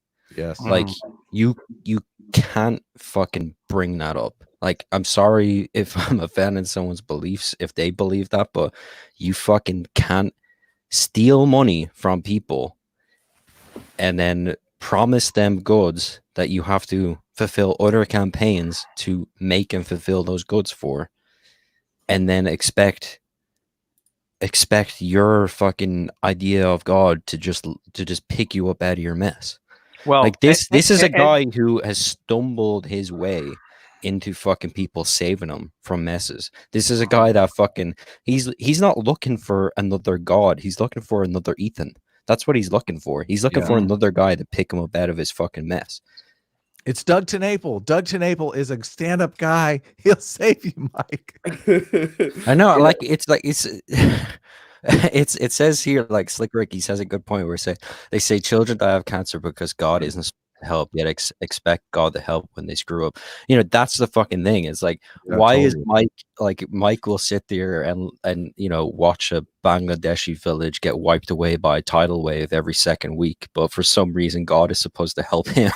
It's like, you fucking narcissist, like you egomaniac. Totally. Like you're a fucking you're not religious. You're a crazy person if you think like that. Like you've completely jumped the shark when it comes to your idea of God.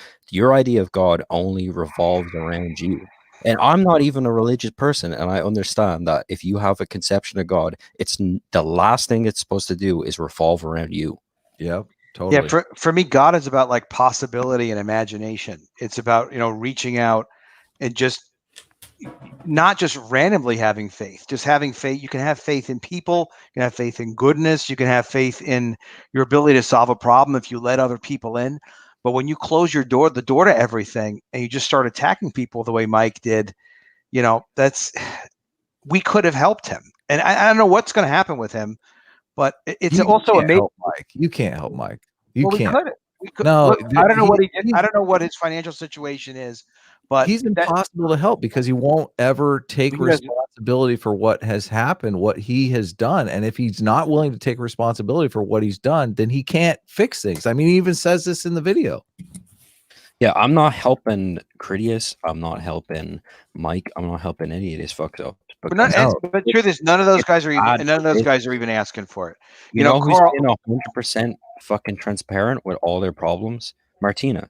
Yeah, I You know, love how like, she is with that. you know, everybody else who is 100% who stays around, who doesn't fucking go after people, who when the second something goes tits up, they put their hand out and they ask for help. They're the people that deserve to be fucking helped out. They're the people that deserve.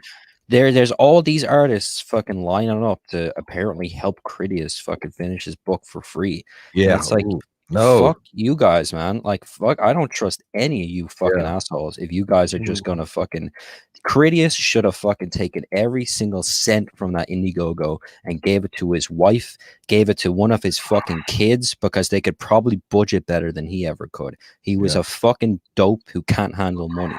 That's his fucking entire history.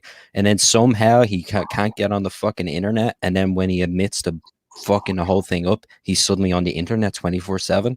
No, he can get fucked. He's lying. There's something didn't come true here. The exact same thing with Mike. There's something there's a level of transparency that's not there. This is why it's so much easier. All we have is our own reputations, Adam. Yeah, right, guys. We need to protect our own reputations. We don't need to be sacrificing our reputations to back people like Critias and Mike. Man. No. The thing is like the Critias situation is absolutely lost cause. I don't know what happened with Mike's money. He sold $178,000 worth of Lone Star 2. So if he doesn't have that money somehow, I don't know where it could have gone or what the heck he did. But if you produce these books in advance, if you can, you watch the numbers, you pay people fairly to do your books, but you also have to understand, like, you may not be able to afford Don DeLay. You may have to hire an artist who doesn't have his reputation or needs to work a little bit more. You don't take advantage of people. You keep your promises, you get it done. And you should not go into business making a comic book if you can't put together whatever your budget's going to be, $5,000-$10,000 to put together the first book. Mike is the next Critias, though. We all agree there, correct? I don't know. He's the fucking current Critias. He was the fucking he was Critias before Critias. Pre-Critias. Pre-Critias, exactly. Him and Critias had the exact same game plan, even when it came to War Campaign. They didn't like War Campaign because War Campaign fucking sniffs out these guys. Yeah, exactly. This is why for me it's like they don't like the cops because they're doing fucking illegal shit. Yeah, I don't want to think about it. I don't want to hear about it. I get my stuff done in advance, and my stuff's shipping. And I'm going so far as to say I'm shipping this Graduation Day comic June 26th, 2020. It's going to ship then on that freaking day. And my other one shipped on time internationally, even though we had last minute production issues with some of the files because I changed printers. Like, things always come up. But that video is amazing the way it's edited, because he's talking about the mess he got himself into, and then they're showing the video of not even taking responsibility, though. That's the thing that irks me, because he says allowed things to happen. What the fuck, dude? You were making those things happen. Those were things you were doing. For just a second, share this. I've got really good Adam Post related news. All right. Look at what's the top trending now. Hey, that's Adam Post news. I love it. Look, you knocked Bigfoot Bill down. You're the number one trending comic on Indiegogo right now. Thanks to the community, the strength of the community of Comicsgate. You guys are freaking amazing. And you know what? We all are going to have different levels of success, and we can all define success differently. But thank you, Wenger, because that really means the world to me to see that. It's freaking amazing. Yeah, I've been keeping an eye on that. So right now you're getting more hits than Blade Devil. You're getting more hits than Bigfoot Bill. You're getting more hits than Cyberfrog. Oh, it's fantastic. I gotta email my list, Wenger. I didn't email my my sign up list. So you still haven't emailed it out, and you're already at the top, brother. What you got to do is you got to take a screen cap of the top trending right there, and you got to post that image with the link on the Twitter, and you got to say College of the Dead is number one trending on Twitter. That's what you do. Do that right now. That gets more people to click into it. Sounds really hard to do. Do one of those cool. No, it's not. Do you not have you don't have screen capper? Yeah, I could do a screenshot. Just no, do snipping tool. Look up every. Do you have Windows? Yeah, I got Windows. I could do a screenshot. Oh wow, that is pretty big. That is pretty freaking awesome. Thanks, Wanger. Thank you for all the backers and all you guys supporting it, and you guys for helping on the show and making it all come together. But yeah, I just got the screenshot. I'm going to save it. I will send that. That is great. Rory's asking about Mike here, and I think he says, so is he just completely unable to fulfill his books at this point? I believe so. When I was interacting with Mike, I kind of interacted with Mike before I ever started interacting with the other Comicsgate guys. And Mike, I sniffed this narrative out that he's running this Ponzi scheme. And I immediately talked to him about, there's ways to put this narrative to bed. You could talk to someone you trust, someone the community trusts. You can show them your financial situation so that they know that you can afford to deliver these books. He didn't want to do any of that, which made me think, okay, this is probably true. Like, why would you squash this narrative? You had the thing is like with a Ponzi scheme. I mean, like, when you're in business, part of being in business is people trust you, customers trust you, people who sell you services trust you. Winger's comments. Oh, we're still sharing. All right, let's unshare Wanger's thingy. Thanks, Wanger. I didn't even pay any attention to that. But I don't know. We don't know what his situation is. We do know what his situation is. He's crowdfunding books that he can't afford to deliver. Yeah, you have to ask at a certain point. You have to wonder why he is so eager to keep pumping books out. Like why does he make a Maga 7 book that he finishes inking in about a week to get that out there, and then before he even does that, he does this. He gets this Kickstarter friendly old webcomic stuff he used to do and put it up under a different Kickstarter account than his last one. So like that's what you have to. It's like, okay, Lone Star 2 is done. Lone Star 2 is complete. It's not going anywhere. It's not getting shipped. He's bringing in new investors to pay the old investors. It's exactly what he's doing. It's the epitome of a Ponzi scheme. I don't know why it's necessary. He did enough on that campaign. If he was just a little more careful, it shouldn't have happened. Well, let's hope he does find a way to deliver. Well, look, here's the thing you don't understand, Adam. You see, Mike is a very low IQ individual, so it's hard for you to understand. To relate it down, just average it down. It's Dunning-Kruger in the opposite direction, Adam. You think everybody has the same IQ as you, Adam, but there are people out there like... Well, Dunning-Kruger goes both ways. It does. Because if you're actually intelligent, you're always second-guessing yourself. But if you're an idiot, you never think about anything like that. The other thing is, like, I see that, like, he's got Monster Hunt as part of the campaign. That ties in with John Malin's property. And he's insulted John Malin, like, again and again. It's like, I know how everybody operates in Comicsgate. I'm telling guys, and everybody in Comicsgate wants it, I'm sharing contracts that I've had from working with freelancers before. For the most part, people don't even use contracts. And it is just good business just to have clarity of communication, to have contracts. But I'm sure that I would assume there's a gentleman's agreement for Mike to be utilizing John Malin's characters and that John can approve Mike's use. That's none of my business except to say Mike's behavior is insane. It's beyond insane to be borrowing other people's intellectual property and doing it profitable without a contract, even if you have good relations. But then on top of that, to go messing with the person. To take those properties and then fuck these guys over, to take these properties when you haven't put forward that bullshit, He has a Monster Hunt. He has Monster Hunt is not his property. It's a crossover. It's Lone Star, Jawbreakers, and Monster. Not fucking what the Graveyard Shift. But look, I mean, you can go on his campaigns. You can go on his campaigns, and you can look at what projects he's backed.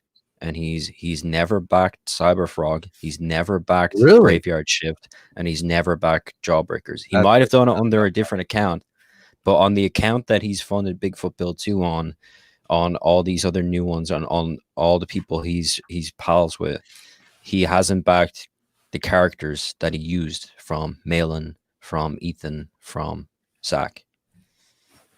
So this is an amazing opportunity that we all have if we're interested in publishing comics and we're damn, decent at publishing comics. It's an incredible opportunity.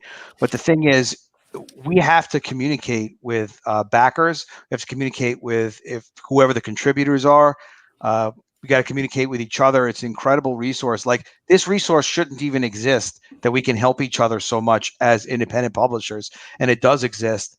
And to not utilize that, we have to be better at vetting people, though. That's the problem. Like, I'm not gonna be promoting books from smaller creators that don't have a proven track record, because I don't want to promote the next craze. I feel bad enough that I promoted Earthworm Jim to my fans because Doug turned out to be such a piece of shit. Speaking of which, will Adam Friend be doing a cash grab like Cecil? I am not I'm not even gonna. First of all, doing these books is an immense amount of work. Okay, I'm not going to get myself involved in an immense amount of work unless I see like a future paycheck. Like, I don't even want to launch a book unless I know that it's going to be somewhat successful. So it's not my dream to launch a comic book. I just think it'd be something fun to do, and if my audience is interested, it would be something fun for them to participate in. And you have friends that can help you make a book. So Slick Rick said a thing. He said, "I don't think Malin got any money out of Monster Hunt. It was a favor. Not sure about Zach." Yeah, well, that was a big thing about that Mike was angry with Malin about, is that they have done a thing where I think Malin features Lone Star in one of the supplemental Graveyard Shift books, a very small cameo, like a small crossover. I think it hasn't been part of his campaign. It hasn't been something that he promoted. He didn't change the name of his campaign to Lone Star crossover, Lone Star meets Graveyard Shift, which Mike did for his campaign. But Mike wanted to do an entirely new campaign for Monster Hunt. Mike wanted, and raise more separate money. And he asked Malin about it, and Malin said, "No, tit for tat. I'm just using your character in my book. I'm not launching a new campaign. You do the same thing with yours." And that was one of the things that, remember when they were having a whole breakup streams with Ethan and Malin and Mike, that was one of the things that pissed Mike off, was that he couldn't, because he wanted to use Monster Hunt to fund. Right. Oh, okay. To fund the prior one or something. This is from Thrilling Stories. Adam, thank you for not launching a sequel until the book is done. All of CG should follow his example.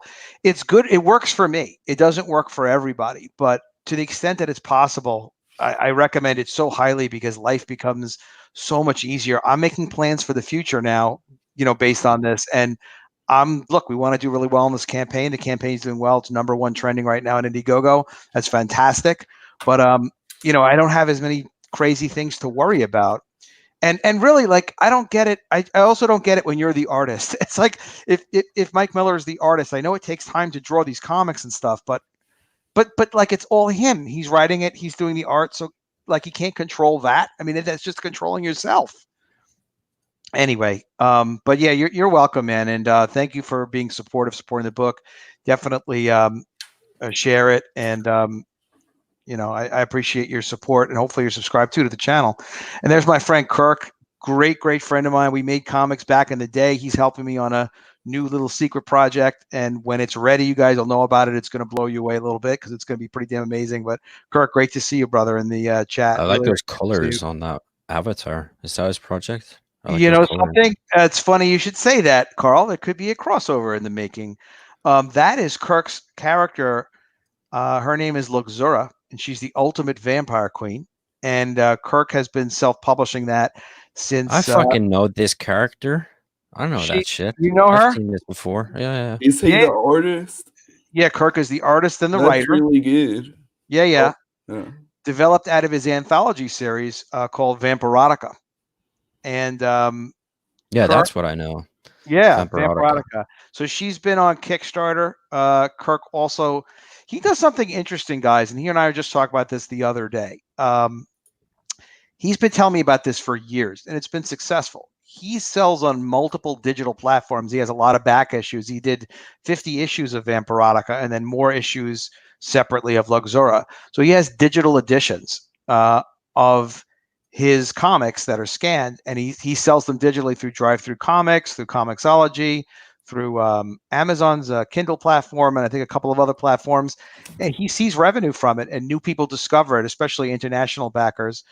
And it does help get the property out there. And he also does collections of trade paperbacks. I think he was telling me he's got like at least 20 trade paperback collections. It matters if you have a big library of stuff that you've done in the past in particular.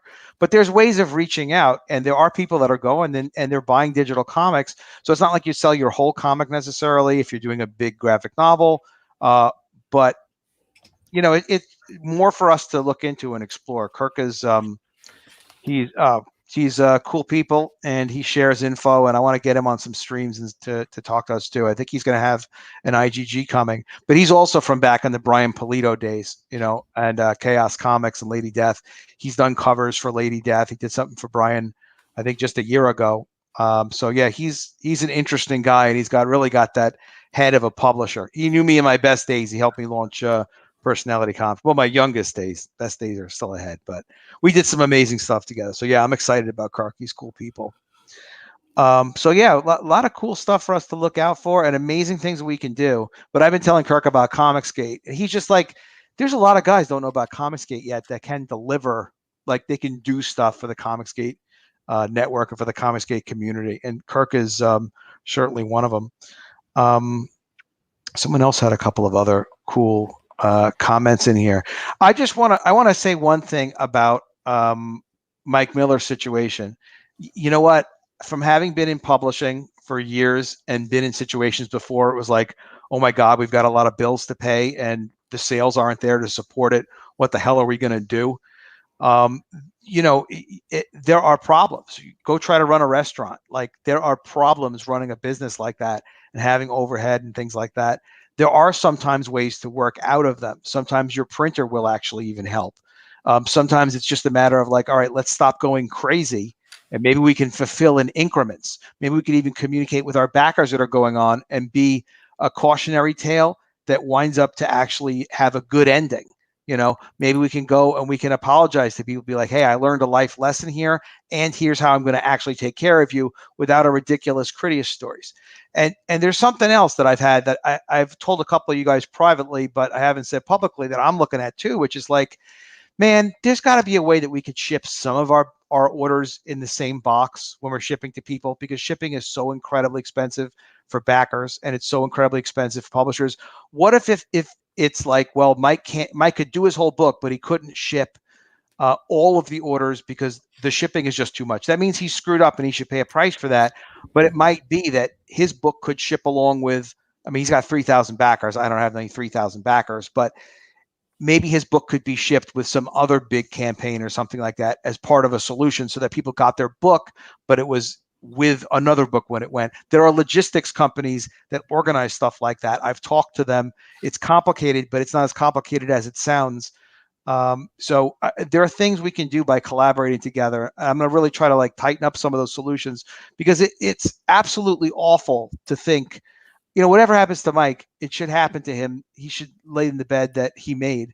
But when it impacts 3,000 backers, like, that's, if there was a way, I need to know what the hell's going on. And I don't know him personally or anything, but if I knew him personally, I would say, damn it, exactly. Tell me what's going on. How much money is left? If that's a situation, again, we can say it looks like that, and it certainly does, but I don't know, man. I hope it's okay. This is what's going to have to happen going forward, and it's unfortunate, but this is what's going to happen. If you're a new creator, you're going to have to run a very small campaign with a small goal and get that book out as fast as you can. And once you've earned the customer's trust, then you'll be able to do bigger projects, but you're going to have to start out very, very small before you can earn that trust. I did a video about that, and you know what? I got some good advice from somebody before they went and lost their head. And it was Edwin Boyette. He gave me good advice when I was first launching, before I first launched, and he had since gone nutty. But when he was focused just on making good books, and what he heard from other creators and watching sales and having, like, anybody could have done it. He happened to just do the homework and spend time looking at it. One of the things he told me was, your maximum goal, if you don't have a big platform, should be $3,000. And he's like, and it should be fixed. And here's why. And he just straight up told me, again, before all the whole whatever wildness with him, he just straight up told me, like, look, there is a community of people that are interested in buying independent comics through Comicsgate. They will support your campaign if they like you, if they like what you have to offer, and if the campaign looks good. And there are people that are out there to support you. But you have to understand, even if you have a great project, you're not necessarily going to be raising 10,000 or 20,000. So you could have a budget that's, way beyond your means if you don't have the platform to support it. But if you want to come into Comicsgate and you want support from the people that are a group of buyers in Comicsgate, yes, they will spend their money, they'll open their wallets, but have a small enough goal that you can just get your book done. And if you do better than that, then you're just doing better than that. Now, I heard the advice. I did not take it. I made a $5,000 flexible goal, and I almost didn't make the flexible goal. And it was a tremendous amount of work. And I knew a lot of people were looking at my campaign, and I lost opportunities for them to back it because I didn't have a platform. I hardly knew anybody getting in. Some people were really great to me early on. Thank God for the War Campaign people. Ethan was great to me. What's his name? Jason Starr was really good to me. He later turned into Hexbox. I don't know what happened there. Maybe it's my fault, but he was really good to me. Simon Simpoitier. Do you think that he was trying to catfish you in particular? You think that's what it was? He just fell in love. If it wasn't me, if he couldn't have me, then he just figured he'd go get the rest of the War Campaign with Hexbox. I don't know what he did, but yeah, I don't know. He was a silly man. But the point was, a lot of people helped me, and it was a big uphill battle because people would look at my campaign. They'd be like, wait a minute, he's only done $600. He's got a $5,000 flexible goal. So he's not even sure if he's going to make his goal or not. So they would look at it and be like, nah, you know what? I'll pass. You know what? I'll pass. You could just feel people missing, like looking at it, being like, nah, you know what? I'll pass. So the thing of it is, and I didn't even need the 5,000. I could have made it on 1,000 because I already did the book. I was ready to go. I had the book done in advance. So the point is, like, Wanger is right there. And then with me, like, I see people do $500 goals. When the big guys do a $500 goal, Ethan does a $500 goal, Malin does a $500 goal. It multiplies the algorithm. It's irrelevant. They know they're going to generate. Well, right now, if you know your book's going to get funded, and it makes sense to set your goal at $500 or $1,000 because of the way the algorithm is on Indiegogo. If you hit that goal right away, you're going to shoot straight up to the top of the trending, and it's going to be there for a while. Yeah. I think that's it's cool. why they do it. And then you have like 600% funded when you get to 5,000. I mean, I thought about it too, but I was like, you know what? I'll just take the old conservative number. And then, I had somebody ask me, because I did a video on that. And he was like, well, Adam, I saw your video. It's really insightful about having a really limited budget like that, having a limited goal. And he's like, what am I supposed to do though? Because I'm going to have a budget of probably like $7,000 to make this book. I need more money. And I saw someone else out talking to Don DeLay saying, because Don DeLay was saying something very similar, just coincidentally, after the Critty situation. And someone was like, oh, what are you saying, Don DeLay, that you can't, I can't have a $20,000 goal? Well, I have a high budget. What am I supposed to not pay my artist? The whole point is like, no, it's not about not paying your artist. It's about accepting realities that, you know what, just doesn't matter how good your project is. It matters how well you can promote it and be able to deliver it. It's not easy. It's incredibly difficult. It's probably not going to be profitable, at least for the first couple of projects. But that's why, like, if you make it in advance, you know what your budget's going to be. But if you spend $10,000 to make a project that only funds $3,000 or $4,000, of course you're going to lose probably about $8,000 on that project. That's just kind of the way it is. So you got to start off conservative. Ethan was recently talking about doing a 32-page comic. I like the format of a 48-page full-color comic. They cost $5 to print, even in a run of 100 copies, cheaper and more quantity from Mixam, the printer we're recommending a lot. And $5 ain't bad. You can sell it for 25. and charge shipping on top of it. You'll make some money. You'll be able to get it done. Oh, there's Donald Delay. Yeah, it's not about. Oh, I love that puppet. I'm trying to get him to let me interview with his puppet, but we'll see. It's not easy. His puppet's got a lot of obligations. It's not about whether or not your project is passionate, whether it's good or it's not good, or what's fair or what's not fair. Fair doesn't mean shit anywhere except in your family and the people that love you. And people here will back you up, but we can't make miracles happen. So you got to get the word out. Like Carl said, you should be spending 6 months doing your pre-launch campaign, which honestly only takes time and energy, and maybe a couple of $100. If you're going to pay Don Well, DeLay, it's not even like the idea of doing a pre-launch campaign. It's just have some fucking passion in the thing itself before you go off and doing it. Like, look, there's a huge audience in CG that's going to buy comics. There's also a huge audience that just loves comic book art and wants to share cool properties and cool ideas and cool art and cool characters. So it's like that costs you nothing, and that's your promotion, that's your advertising before you do any of this. that's a like, really you should good. just be out there shopping this shit around and seeing if people like it, seeing if people don't like it, whatever. Yeah, that's a really good point, Carl. And Carl can speak. Carl, let's maybe do a video together where we're speaking just on this. That would be great, because what you did with Death Sworn is exactly perfect, really. Because and it's not just like a no homo compliment. It really is perfect. Carl, for I think it was 6 months or so, he's out there. He makes sure that when you look at something that says Death Sworn on it, it's interesting. It draws you in. It's compelling. Carl has really cool art, but other people have cool art too. But I don't think Von Klaus is probably someone as well who pays as much attention to making sure that once eyes go on one of his pages, one of his ideas, they're drawn in and they're stuck there. I mean, honestly, College of the Dead, we have some very, very compelling covers there, and I love what we did with that. And I'm proud of what I did. That said, as far as especially we talk about this pre-launch campaign, and Carl's talking about, he had cool promotional art for Death Sworn, and people that like cool art just shared it for the sake of sharing it. Not even like, oh, let me support Carlo Rowe because I like him. They don't know who the hell he is or what Death Sworn probably even was. It just looked cool. Yeah, I don't back books just because I like people, man. I want to like their book. Carl's book is fucking amazing. But you don't fucking like me, though? What? Well, is that a way of saying you don't like me? I've grown to like you a bit, but when I didn't even know you when I backed your book. I backed your book because it looked fucking awesome. I didn't back your book because I was friends with you. Oh, thanks. I did not know you at all. Like, why? Down, like, calm how down, relax. Yeah, calm down. Relax. You're triggering me, Carl.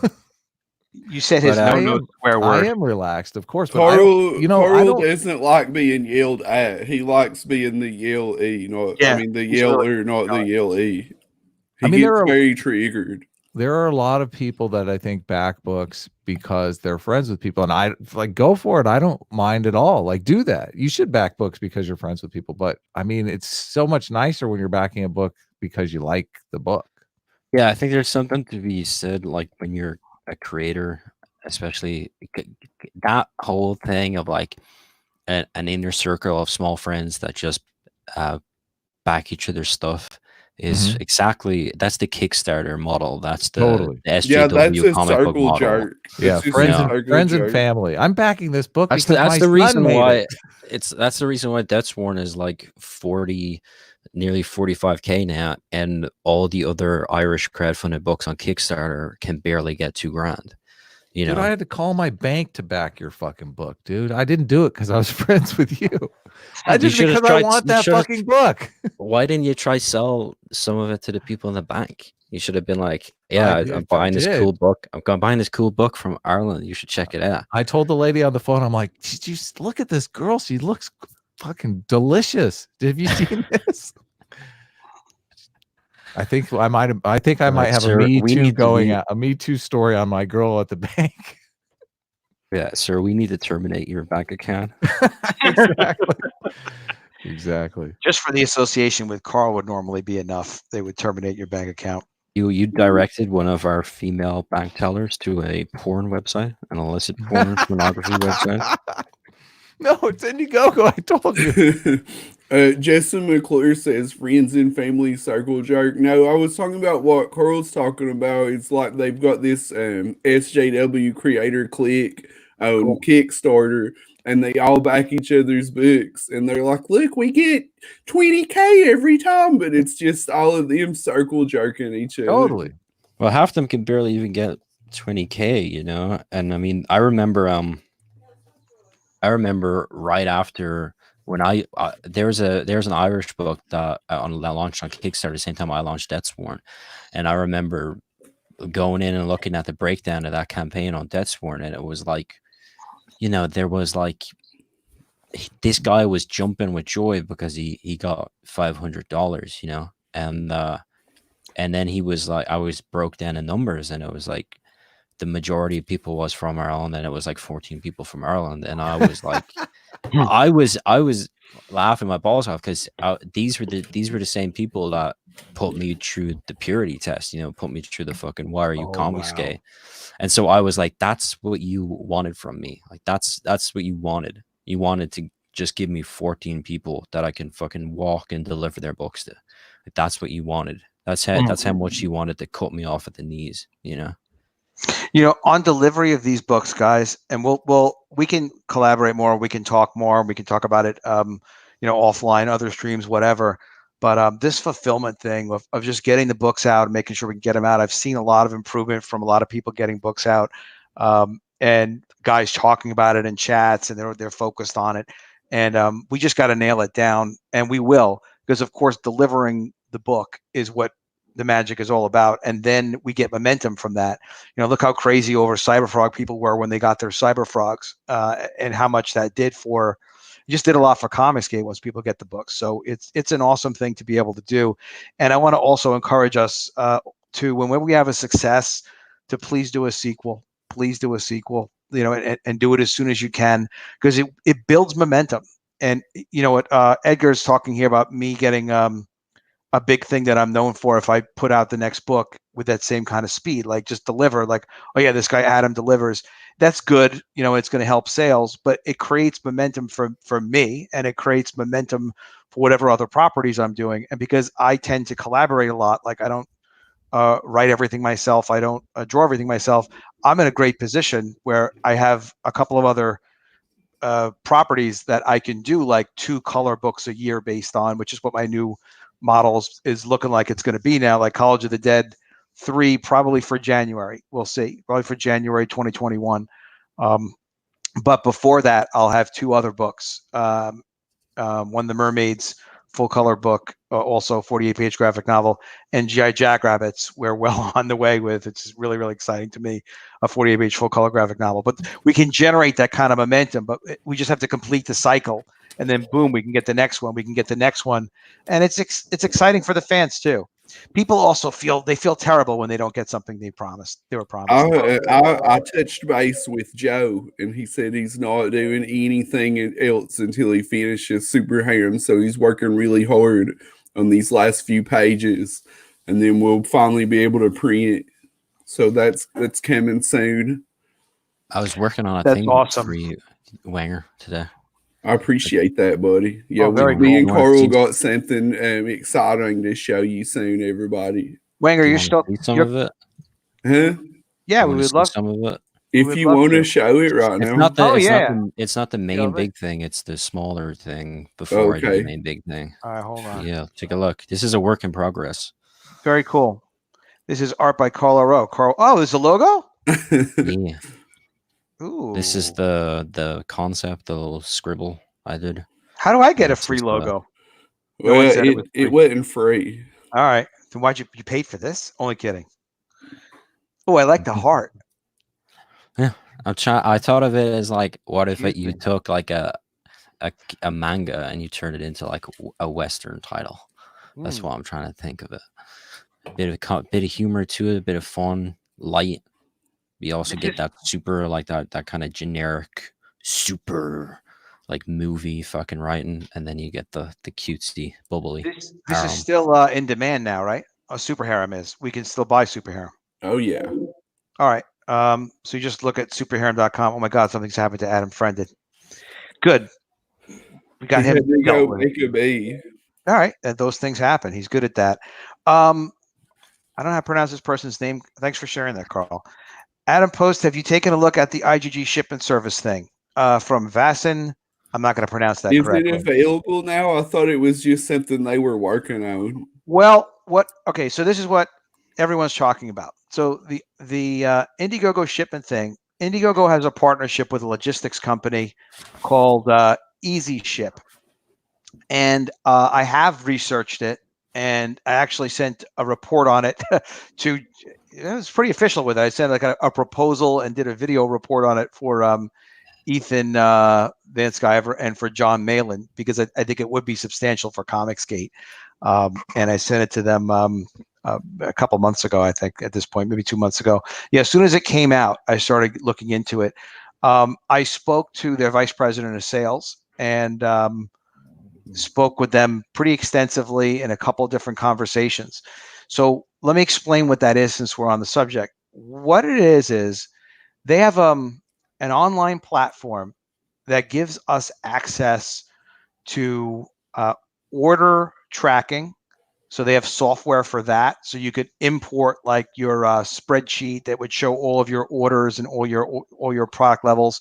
So and it would create like account numbers automatically for each of those addresses and information, all the orders. So it tracks the information really well of what people ordered.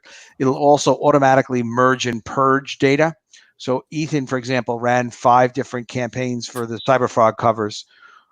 So he could still import all 5 of those different spreadsheets, and it would collect the information by account and create like orders for each person. So if I was a customer on on 3 of the campaigns, it would combine my order if I wanted it to all into like one location. Be like, oh, it's Adam Post. This is where he lives, and these are the items that he ordered, all numerically controlled, so that like and organized, so that you could click a button and it would export like a pull sheet for a fulfillment center that could then go, or for him, if he wanted to ship the orders himself, he could then go and take that one order and it would be like one shipment out instead of having to package multiple different orders. There's no duplication and things like that. It's incredibly well organized. Their software also allows us to do an update check on addresses and verify zip codes. I just got an order the other day from Finland, and I was trying to process an order, and I do it through a different service, but it stopped me from utilizing a zip code and putting a 0 in the wrong place on one thing. And it may not matter on some orders, but it actually matters on quite a bit of orders. The other thing it does is it checks to verify that they are not just correct addresses, that you use like a zip code that exists, let's say, in the state of Michigan, but it also checks to see like, has there been any other updates to this person's address recently, and they would be bounced back as weird, because people do actually move much more frequently than we realize, like crazily, like once a year. I don't know what the stats are, but people move a lot, and they kind of forget sometimes that they back stuff. The other thing that they do with that platform is they have access to relationships with shipping brokers, shipping companies, and fulfillment companies. So what is a fulfillment company? A fulfillment company is like Ethan was talking about how he used the fulfillment center to ship his books. I don't know exactly what their how much fulfillment business they did before Ethan, but the point is, Yeah, I know, right? It's fucking boring, insane. Will you please get to a point? there's like a whole. Yeah, this is Don't. getting boring. Jesus Christ. Adam, that right. was awful. I'll finish it as quick as This is why. No, don't I finish feel it. like No I'm one's having a meeting with my tax attorney. Jesus Yeah, but Christ. the end result of this shit is the end result is this is. All right. I came here to burn things. Jeez. Ethan sold like It's really 24,000 copies of Cyberfrog.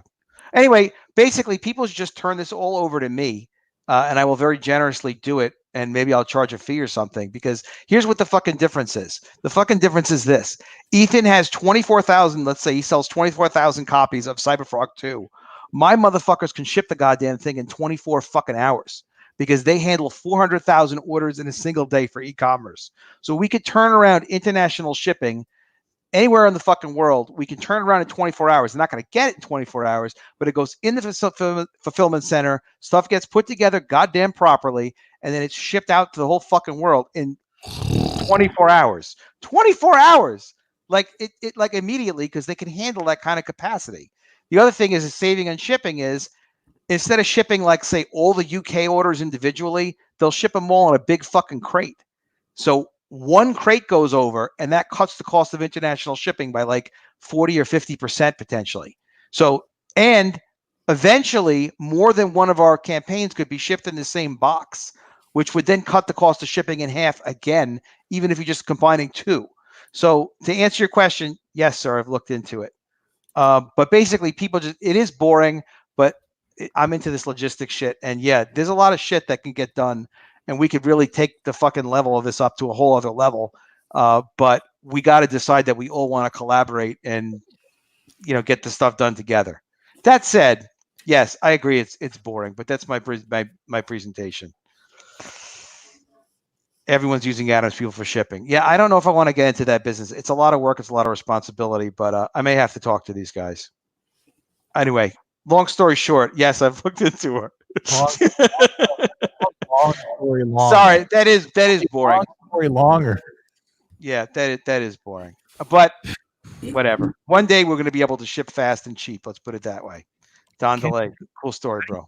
A post on Facebook. I can't figure out. People are asking me about my artwork in the chat. I have a picture of the latest painting that I'm working on my Facebook page, but why is it always nude men? I've looked at your art sometimes. Like, do you do anything else other than that? here's my Facebook page. So you guys okay. Go to the Facebook page. You'll see what he's doing. Do you have a problem with the fact that Adam is homosexual? Are you wanting to go and join the Doug team now? Winger, I thought it was clear when you tried to hold my hand and I punched you in the face. I said, listen, Winger, I don't swing that way. I don't know how much clearer I can make it. You guys keep trying to turn me not gay, okay? It's okay, no, dude. Adam is not. Nobody here cares. You don't have to rub it all in our face. We don't care. It's fine. If Winger is in a movie theater eating popcorn, do not reach your hand in that bag. That's all I'm saying. You can do whatever you want to do in the privacy of your own home. It's fine. Do you guys know what the popcorn trick is? Carl, do you know what the popcorn trick is? Yeah, I'm not a fucking idiot. Okay. Why are you acting like this is a new thing? Like this isn't a fucking well-known gag. No, it's an old gag. I just want to make sure you knew about it because I know it would really. It's not an old gag. It's like a made-up fucking urban legend. No, people did this shit. I use them. Like in the 70s and stuff. People did this shit. Okay, walk through the process of doing that in a movie theater. Walk through it. Walk through the fucking process of cutting a hole in the end of a popcorn fucking tub and sticking your cock in it and then waiting for your girl to fucking touch your greasy, buttered up, salty penis. Are you a madman? No one in the history of the world has ever done that. See, I don't think Kirk is still in the chat, but Kirk knows my friend Jack because we knew each other from back in the day. Jack is that kind of a guy. Yes, he's done that and crazier shit. People used to do crazy shit and not just talk about it. I would be impressed. Like, you'd have to hold an erection for a long time. Like, you could be sitting there waiting an hour before she touches it.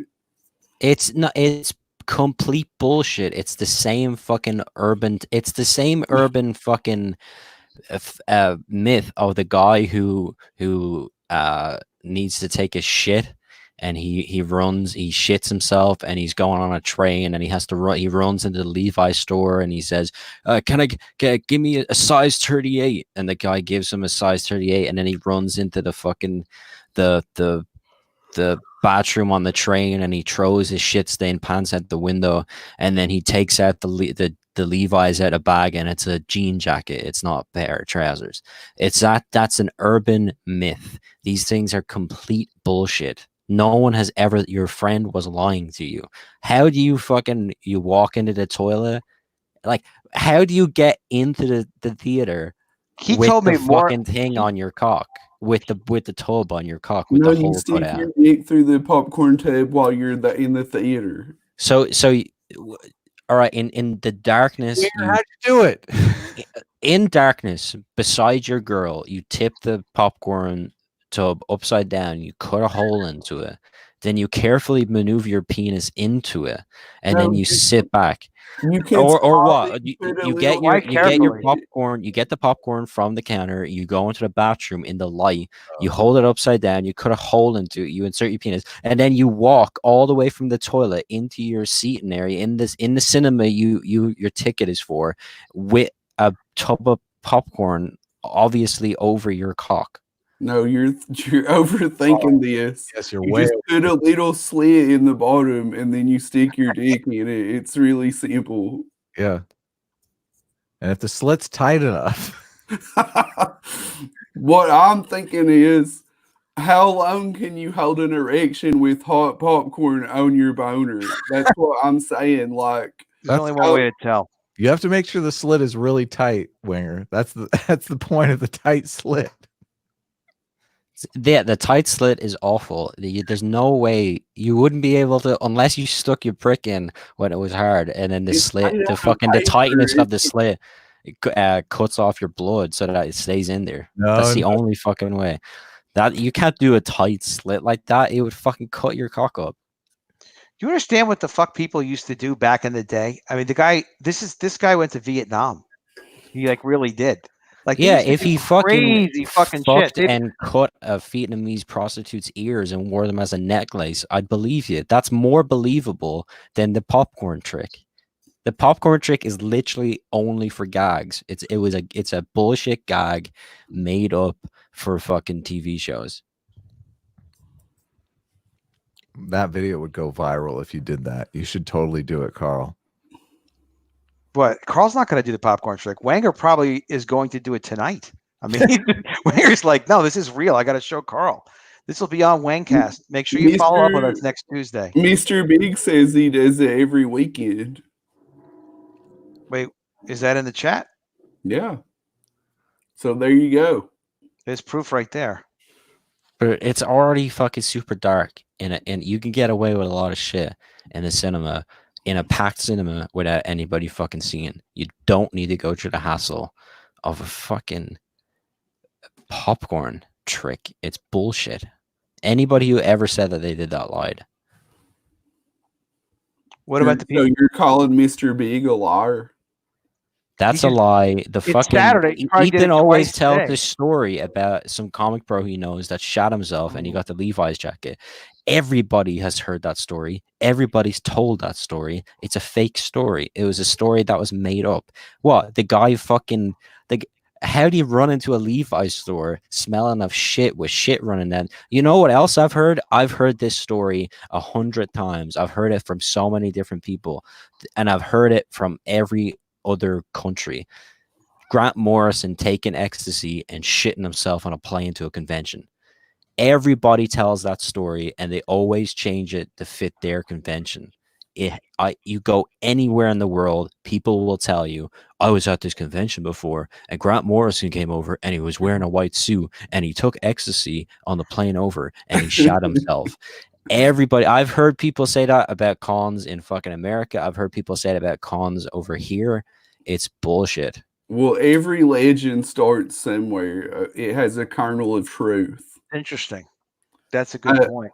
At my day job yesterday, this guy was asking me, he goes, hey, do you remember that guy that shit his pants at work? Do you remember who that was? And I was like, I've been at this place for almost 20 years, and you have too. Like, this is a guy that's been around for a long time.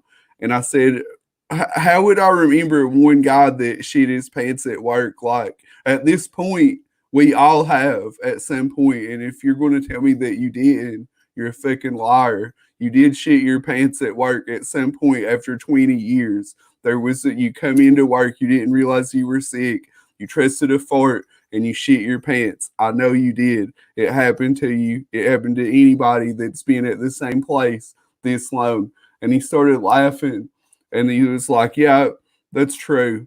And he was like, my son has a great shit his pants story. He's like my age. He's got a grown son, and he was like, his son went in to get his haircut, and as he was in the barber chair, he trusted a fart, and he shit all over himself while he was getting his haircut. And he said that it was a $10 haircut, and he just gave the guy 20 and like ran out of there. And then he had his wife to drop him off there, so he was waiting on her outside for like 10 minutes with shit all over his pants. I think that like even in the world now, there are still parts of the world that have cannibalism. So like pretty much anything not worse than cannibalism, you know, anything under that, you're pretty much good to go that somebody's up to some crazy shit somewhere. Yeah. Mr. Big, I think, has plans for you. He wants to challenge you to fill his popcorn bucket, Pizzles at Dawn. It's going to be something. And when we have the CG convention next year, hopefully after all the coronavirus stuff is over with, we can go do that and have a lot of fun. I am still incredibly psyched about all the success today. I really appreciate you guys. I want to play this trailer for anybody who hasn't seen it, where anyone's new with us, by Ted Zagaro. So just let me know if you can't hear the audio, of course. Adam wants to move on and change the subject away from poop. I like this subject.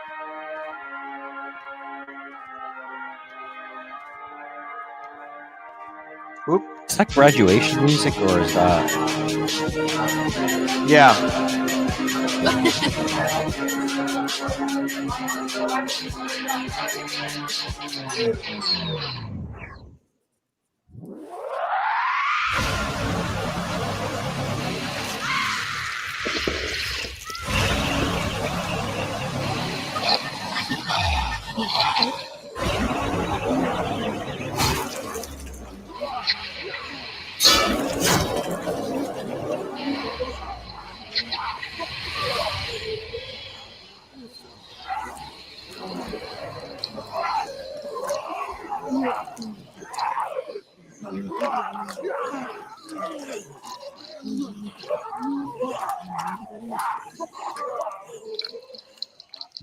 Yeah, I just love what Ted did on that.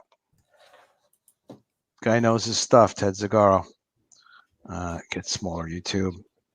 Yeah, the song is a classic graduation song, Pomp and Circumstance. It's part of Pomp and Circumstance. And I was originally looking at doing it as like a rock and roll version. And I was just about ready to hire someone to do a rock and roll version of Pomp and Circumstance, because rock and roll is cool, and it would be cool to just have like rock and roll music behind the video. But then I was like, well, I don't know. And then I saw Ted did this video for Vinny Tartamella's campaign. Oh, cool. It's up. Thank you, guys.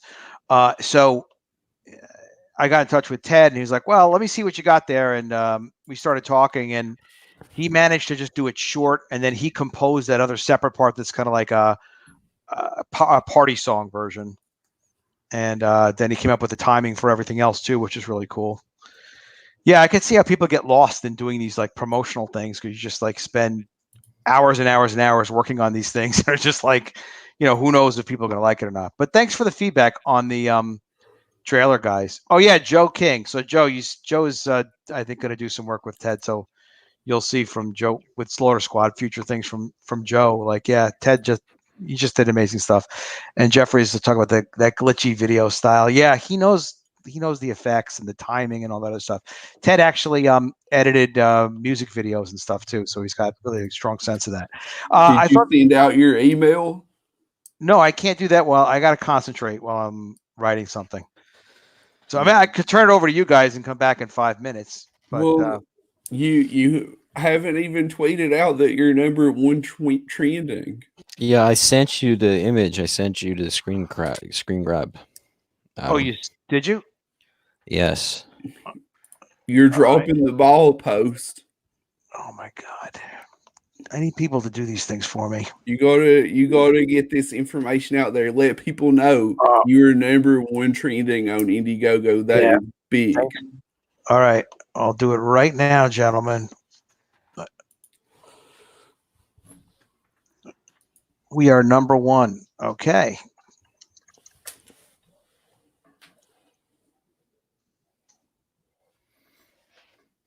Michael Beacon says, I got caught up in spending thousands on fonts. To be fair, they are mind melting.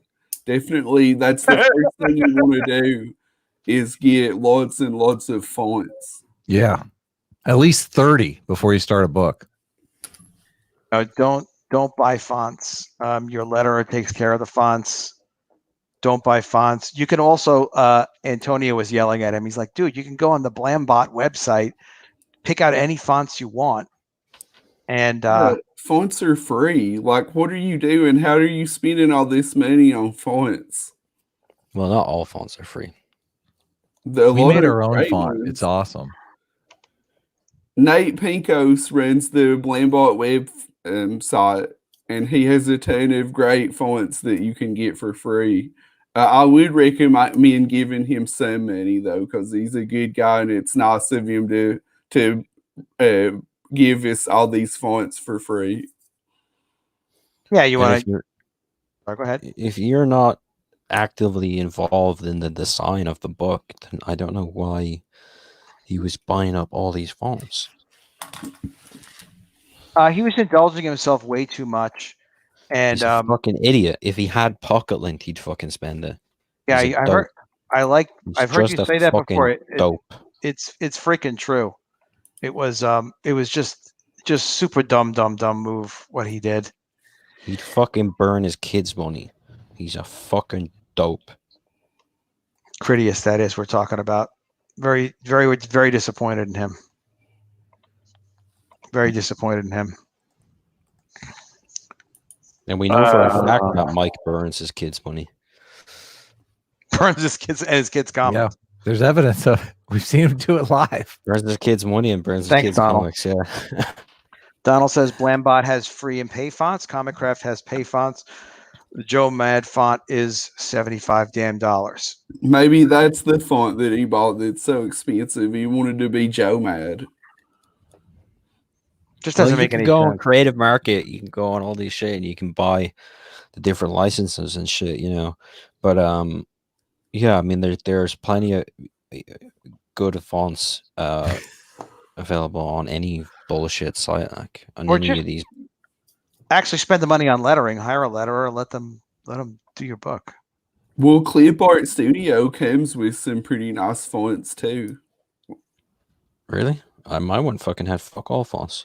Oh yeah, I have some that I like. Fuck all fonts. All my fonts are my fonts. The shit that I've gone and collected and gone from Creative Market or whatever. There was one font I had that I don't know how I had it for free, but it was great, and I definitely got it legally for free, and it was an awesome font. And then when I switched over computers, I was trying to find the install file for it, and I couldn't fucking find it. And I was going through my email and everything, trying to find where I downloaded it from, where I bought it from. I couldn't remember, and I had to rebuy the font all over again. But you did find it. Yeah, I found it. Is talking about fonts, chat, do you find that more interesting than logistics? I don't know. Fonts and logistics, you got to mix them together. Yeah, you could have paid someone to design a font. There you go. Well, that's all craziness. I'm really happy with how the campaign's doing. I'm really psyched. Guys, thanks for the reminder. And Carl sent me that image. I got that sucker out. I definitely need to get those emails out. I will get those emails out. That'll be exciting. Wanger, so are you having Farrah color the rest of Super Harem? How's she doing for you? Yeah, we're working out great. I've been layering it, and it's turning out very beautiful. It's highly entertaining. Yeah, she's pretty fast on turning around pages too. And like we were saying, I got Carl working on something really special, and people are going to freak out when they see it. Not just the logo. Yeah, not just the logo. The logo is part of a bigger whole. Carl, how big is that hole? Pretty badass. But Don, Awesome. I'm designing fucking Wenger's whole company over here. Made his little I made his little publishing label and everything. Oh wow. Yeah, You know, bro. Carl is a talent, definitely. If he's available for freelance stuff, then jump on him. No, don't. This is it. This is Get it a for logo. freelance shit. Seduce him with money. Working on stuff for Murphy, and then there's this superhero thing is much more of because I love Wenger, so I gotta do something for my boy. But yeah, nah, I don't do a lot of. I'll probably open up between Death Sworn campaigns to do a couple of commissions, and then that's it. They're done. I'm out of here. I'm not Well, doing it I no hope more. you'll be able to do something for Aldrake. Oh, you'll have to do. He'll do something, I think. Yeah, we'll work. Yeah. Well, you already have a Death Sworn Oldrake. Was that Carl that drew that? Yeah, we have that Yeah. little background I was using on my channel. Okay. Yeah, I think Death Sworn should be in every comic, but you have to contact Carl before using Death Sworn.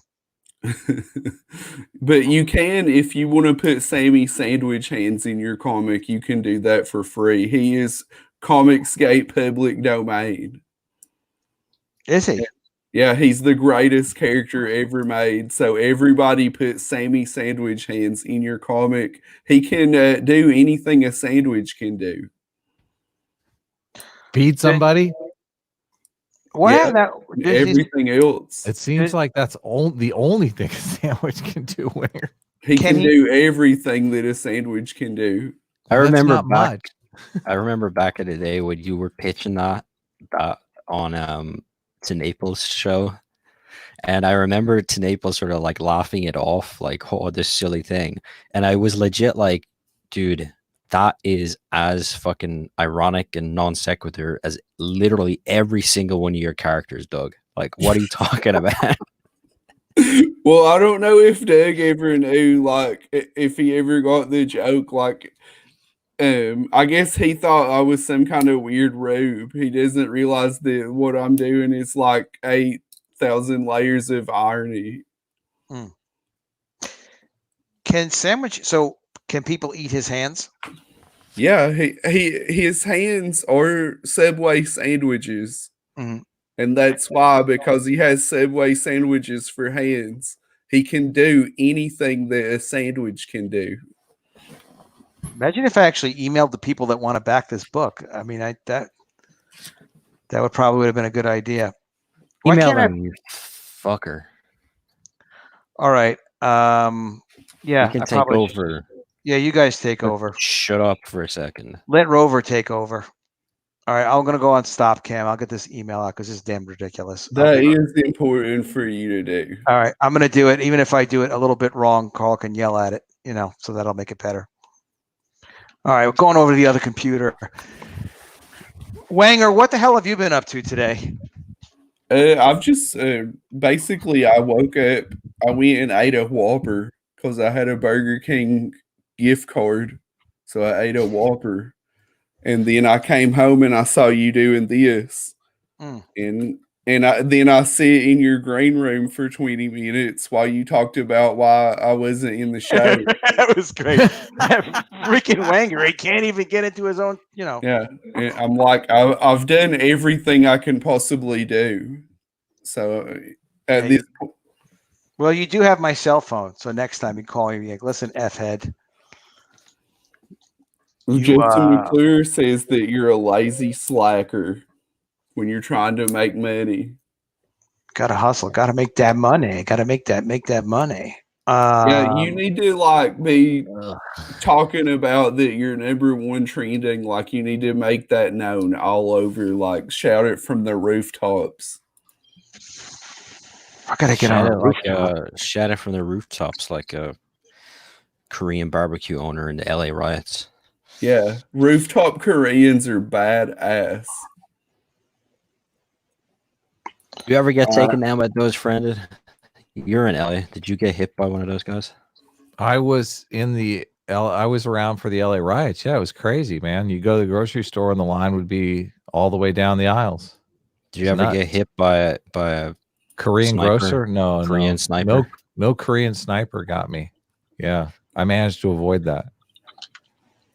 I was in Long Beach, so I was kind of far from the action, but it amazed me that even in Long Beach, people were like stocking up and stuff like that. I've been to Long Beach. It's really nice. Long Beach is great. Yeah. LBC. Yeah, the LBC. That's a good place. Yeah. I live going out on the pier. Totally. Hanging out with Snoop Dogg. Yeah. Rolling down the street in my 6'4". Wait a minute. Is that your rapping? Yeah. You like it? It's pretty good. I have my own rap songs. I'm a poet, man. And he did know it. What are you guys doing? What are you guys talking about? Why is all this dead air going on? Who's running this show? Jesus Wenger. Christ. Wenger had a Whopper. He had a gift card. He got a Whopper. I had a delicious hamburger at Burger King, and then I came here and I waited for 20 minutes. Yeah, I figured. Jeffrey says Wenger is smarter than 99.99% of everyone you know or on YouTube. Imagine how smart he would be if he didn't have Down syndrome. Yeah, or that dumb accent that just it's frontal lobe damage, actually. It's not. I wasn't born like this. Yeah, there needs to be smart. Wenger's great, definitely smart. What was that? Sounds like a zombie noise. Let's theorize how the shit hits the fan with Mike. When do you think word's going to get out? Maybe he's not going to ship the book. I was talking to someone. Go ahead. I was talking to someone that's kind of close to Doug's situation, and I was like, I kind of know what's. I just ran it through my head, and I was like, this is what's going to happen. So I think when he launches Maggo 7, because Mike has nowhere left to go, he has to get Doug to promote him. Like, that has to happen. Doug has to promote him. Wow. So, right? Because that's it. That's a good theory. Yeah, exactly. That's the fucking end game for Mike. That's the only person he has left to run to. And so Mike doesn't even promote fucking Doom Kicker, So no, I mean Doug won't promote anybody but himself. He'll say he will, but he won't. Even when I was on there, he would let me talk about Super Harem for like 1 or 2 sentences, and then they would never put the link in the chat. Whoa. Jesus. Yeah, that's awful. And the other thing is, like, he so that's going to happen. What will happen is Mike and Edwin, because they're teamed up there in their corner, they're going to turn to Doug and be like, hey, let's promote this. Like, here's Mike, look at everything that you guys done against, like, CG. They got your back each time. And then Mike won't do it to the amount that Doug won't promote Mike to the amount, because even when Ethan was heavily promoting Mike was still asking him to do more. Mike would be on Ethan's shows and be like, "You're not promoting me, Ethan." And shit. What? So, really? Yeah, he did do that. That was weird. Yeah. And Ethan just kind of laughed it off and made it funny, but that was weird. And so Mike will never be happy with what he gets from Doug. Mike and Edwin will turn on Doug, and then that's what's going to fracture even more. And I think that most of those people on that side of it like Doug a lot more than they like Mike. The difference is that Mike is open to the people on that side way more than Doug is. And then that's going to be the divide there. And Doug's going to win all those people, and Mike's going to get completely cast out from that side. And then they're probably going to try turn it back on them and to get back into Ethan's good graces. Did you know about this, friend? If Mike would see that Ethan was streaming at the same time as him, Mike would go into Ethan's chat and start spamming Mike's link, so Oh people my- would leave Ethan's show and go to his. No way. Yeah. That's crazy. That's crazy. Yeah. I can't You know something, like imagine, I knew all that was happening, but now that you're mentioning it, I'm like, wow, that's really ridiculously out of control. Doug always invites people on his show, and it's not like the show is not a platform. He has a 9,000 people email list. Like, it's real different when Doug, because Doug will invite you on your show if you make it very obvious to him who you're against. He does that all the time. If you cannot be in Doug's good graces for fucking months, for almost a year, and if you make a video where you shoot Cyberfrog with an AR-15, you'll be on Doug's show for the next month. It always happens. He did it when Preston tried to take down Cecil's campaign. He had Preston on that even. When Spurgs make giant, long, screaming rants against Ethan, he has them on. When Spurgs make great rants on YouTube about a war campaign, he has them on. And you can see it. You can see it in Doug. He realizes 10 minutes into the conversation that this person he brought on is a literal spurging retard.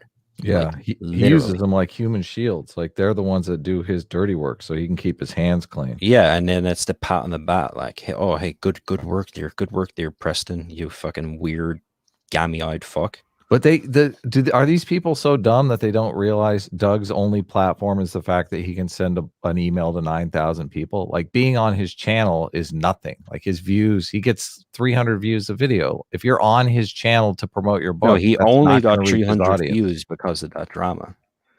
No, he normally gets like 50. It's even worse. But being invited on Doug's show, the Doug Show, to promote your book is like, you might as well go in back of your house and scream in the alley, because you'll probably get more backers that way. That was so weird when he had George Alexopoulos on. I know that's been. Oh my God, that was so crazy. But the same fucking thing, man. Have Alex on when, I mean, that failure thing was a bit different, but you know, he had him on when he was spurging in the beginning, you know. Yeah, he was enticing the spurging, but it was crazy because he was like, oh yeah, you're a total failure. And then he's looking at his campaign. Oh my God, we just reached 60,000. It was so brain dead. There's this kid here who's completely depressed because he's a total failure, and you're bragging about your campaign just reaching some. Yeah, it was so funny. He was like, no, George, we all know you're a failure because you couldn't get 200 grand, but you know, I need 2 grand, but you know, I'm a failure because you know, I only got 60. I've only got 60 grand. Yeah, exactly. You know, so we're all failures, George. Don't worry about it. It's like really weird. But those guys, you know, like George, I mean, that George wanted that. Like, George is the kind of guy that wants to go on a stream and wax poetic about failure and his ideas of himself and his future. Like, he's an artist that really wants to be listened to, where I'm an artist that's like, have severe personality disorders. Don't listen to anything that I say. Just fucking just enjoy the fucking pretty pictures and big tits. Yeah, enjoy the fireworks. I don't have some deep philosophical message for you. I'm just here to sell my book. I'm literally like, the last thing you should, you know what you should listen to me about? How to draw a hand. That's probably it. Even that, you should probably not listen to me there. Are you good at drawing hands? Not really. I'm pretty good. I'm good at drawing feet. Feet are even harder. He specializes in. Specialize in that shit. I have a whole business on the side just drawing that shit. Well, are you gonna like just freak out one day and shoot up a Walmart or something, and then we'll have to all disavow you? No, but if people find my secret account that I make lewds on and make money from, then I'm fucked. My God. Why would you say that, Carl? Jeez. You just threw a challenge out to the internet, and the internet fucking loves a challenge. Are you kidding me? Yeah, no, I'm making up bullshit. I don't have I wish I did. I could fund all this shit way before. You're like, that's like, you know, that Blue Bear, whatever. What's he call himself? That soy boy that draws the Blue Bear cartoon. Do you know what I'm talking about? I know it, but I can't remember the guy's name. George. He was like George something. Yeah, he was like a an inflation fetish artist, and they found that and all his like inflation art. What is inflation? That's where you want to see the object of your sexual desire blown up like a balloon. So it might be a pretty girl. It might be Sonic the Hedgehog, but you want to see them blown up like a balloon. Where do these fetishes come from? This is crazy. It's crazy. It's about how many vaccines you take a day.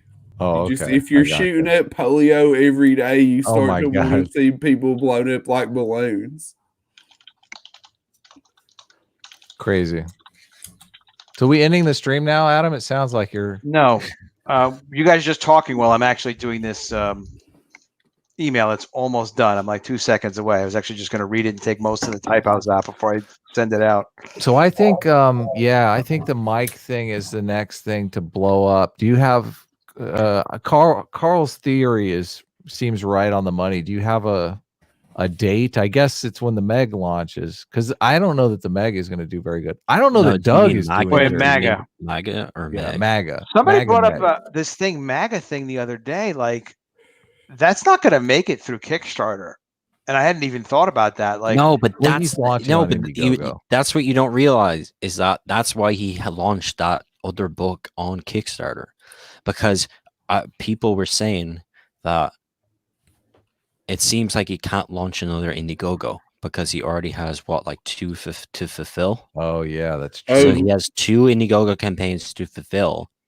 So he can't launch on Indiegogo. So he has to launch Bless This Mess on Kickstarter so he can fulfill at least one of those campaigns, and then he can launch MAGA 7 on Indiegogo so he can push the other ones, because there's no way MAGA 7 is going on Kickstarter.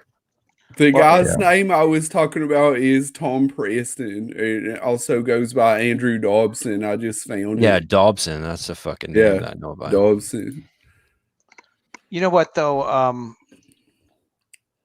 don't understand the plan, because if whatever he's got going on with this new Bless the Mess, and he gets the $10,000, even if he got the $10,000 for it, he can't. If he's short of money, he's not $10,000 short.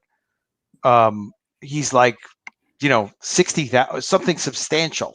Like $10,000 is not going to stand in between him probably being able to ship that book. I mean, he could at least ship half of them or something, So I don't know what his plan is, because that MAGA book has got to ship through Indiegogo.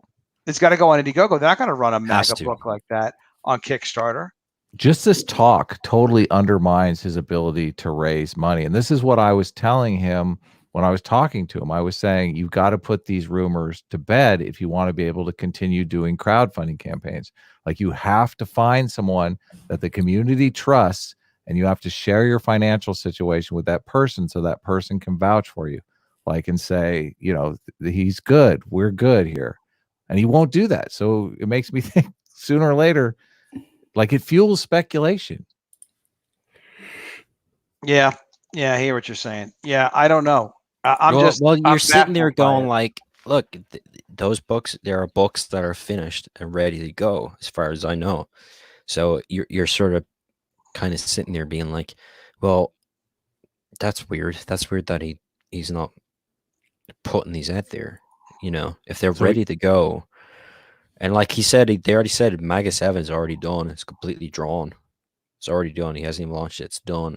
That book was a over and done with book. It's not supposed to last. He has to get out there. But here's the other thing, man. It's like he's bringing all these people into MAGA 7.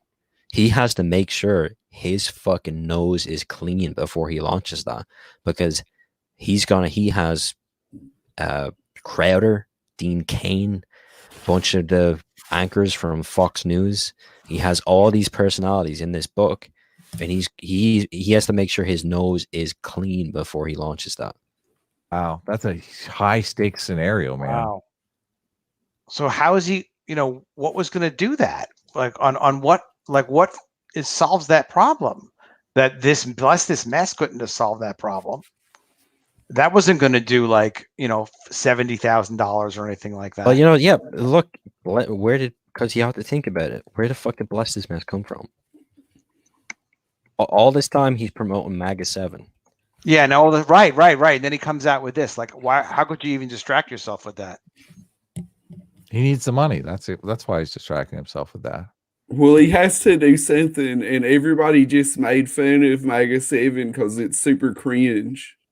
So, like, And he was open about not getting any signups for it. He basically took the same marketing strategy as a fucking sex bot, as a Russian sex bot. He was fucking Trump would post something, and then Mike would go on it and be like, haha, drain the swamp, right? I'm draining the swamp with my comic. Yeah, And exactly. it's like, Oh yeah. That's and not like, why did he pick that image of George Soros getting his dick pumped? That was so weird. well, no, Who he would changed say- that. He changed it because people pointed that out. Within the fucking second he drew that, people pointed it out. So he changed it. He moved it from his dick to his belly button because everybody was like, "Hang on a second, you're fucking giving out about war campaign, making fucking dildo memes, but you literally drew a fucking giant alien fat version of George Soros getting his cock pumped while he has kids caged up in the background. He has little kids in cages. Yeah, but he still used that image as the like thumbnail to his campaign, and it's disgusting. Like, who's going to see that and think this is something I want to see more of? Yeah. I mean, like, I always thought that this split kind of down the middle, or whatever you want to call it, of CG was going to happen. I remember like the early days of CG and interacting with people. I was kind of confused because I was like, this is a weird mix up, because it's a mix up of what are essentially like libertarian types who were like, we want action and manly men, and we want sexy women, and we want entertainment to have edge back again. We don't want to be fucking fed by these giant censorship fucking companies that are telling us what's good for us and what's bad for us, and fuck them. It's like the PMRC all over again, right? It's fucking Alice Cooper in the 70s. It's like, yeah, that's their point. It's punk. Yeah. But then there was also the people who were like, well, I don't like this entertainment because it's insulting my beliefs, my Christian beliefs, my very conservative beliefs. It's going in this other way. And that's completely opposite to the other people who were like, we want to see blood and tits, So I was always kind of like, this is a strange Bound for a line to conflict. walk down. Yeah, it's essentially going back to like the 90s, like the argument like with South Park and entertainment and metal and hardcore music in the 90s, where it was essentially like, conservative Christians versus libertarians who were like, it's all good, man, like, relax. Yeah, that makes sense. Like, you had two different factions really that wanted two different things. And I remember Brett, what was the guy's name? The colorist, Brett R. Smith. Yeah, Brett Smith. He was like, look, if we don't make it right wing, it's just going to become left wing again. It always becomes left wing. You have to make a stand, and it has to be right wing. And I was always like, that's not really cool. Yeah, and I followed him for like 5 minutes, and I was like, this guy's timeline is stupid because it's literally only about fucking politics. And then I saw a picture of him, and I'm like, oh, he's like 4 foot nothing. That makes sense. It's all about these Napoleons.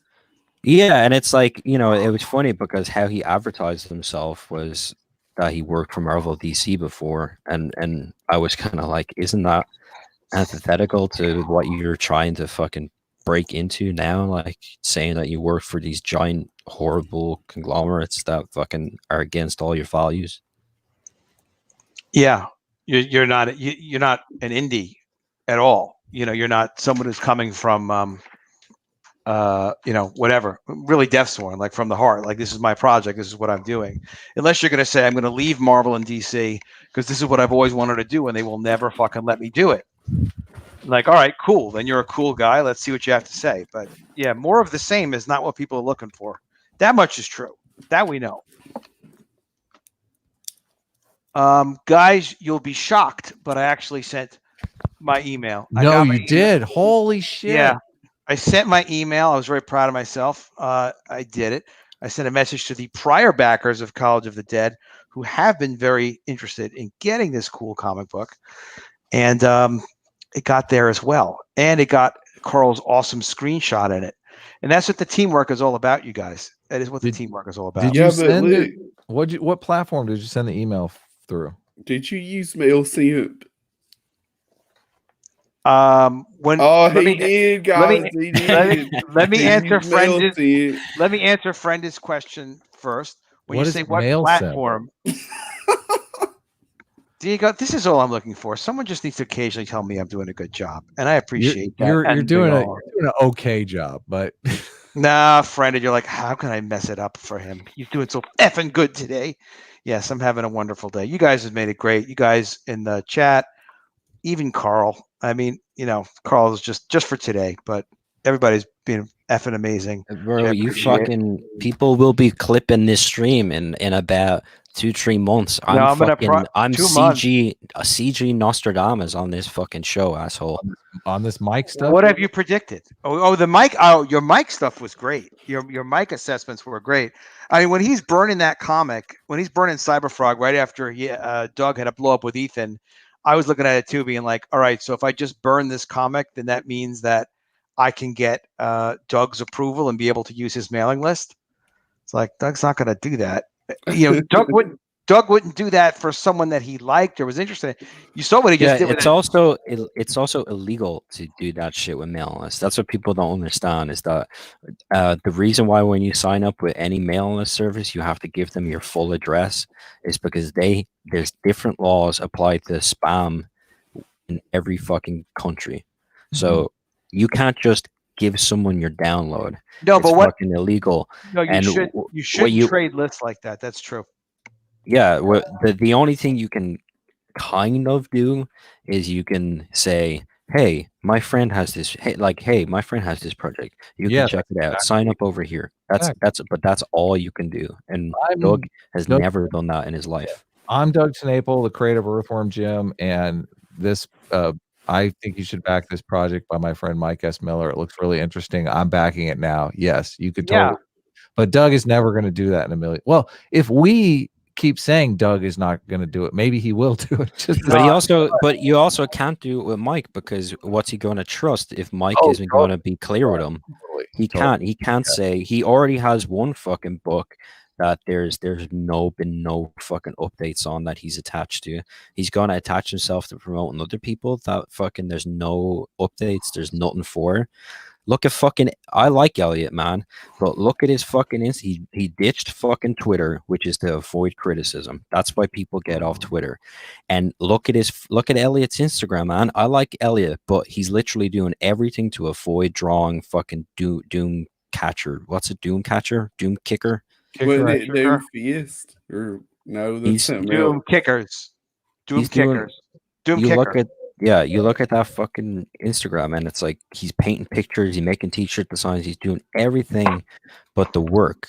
And then check the updates on fucking Doom Kicker. It's like there's no sequential artwork. The last artwork he submitted about it was a bookmark.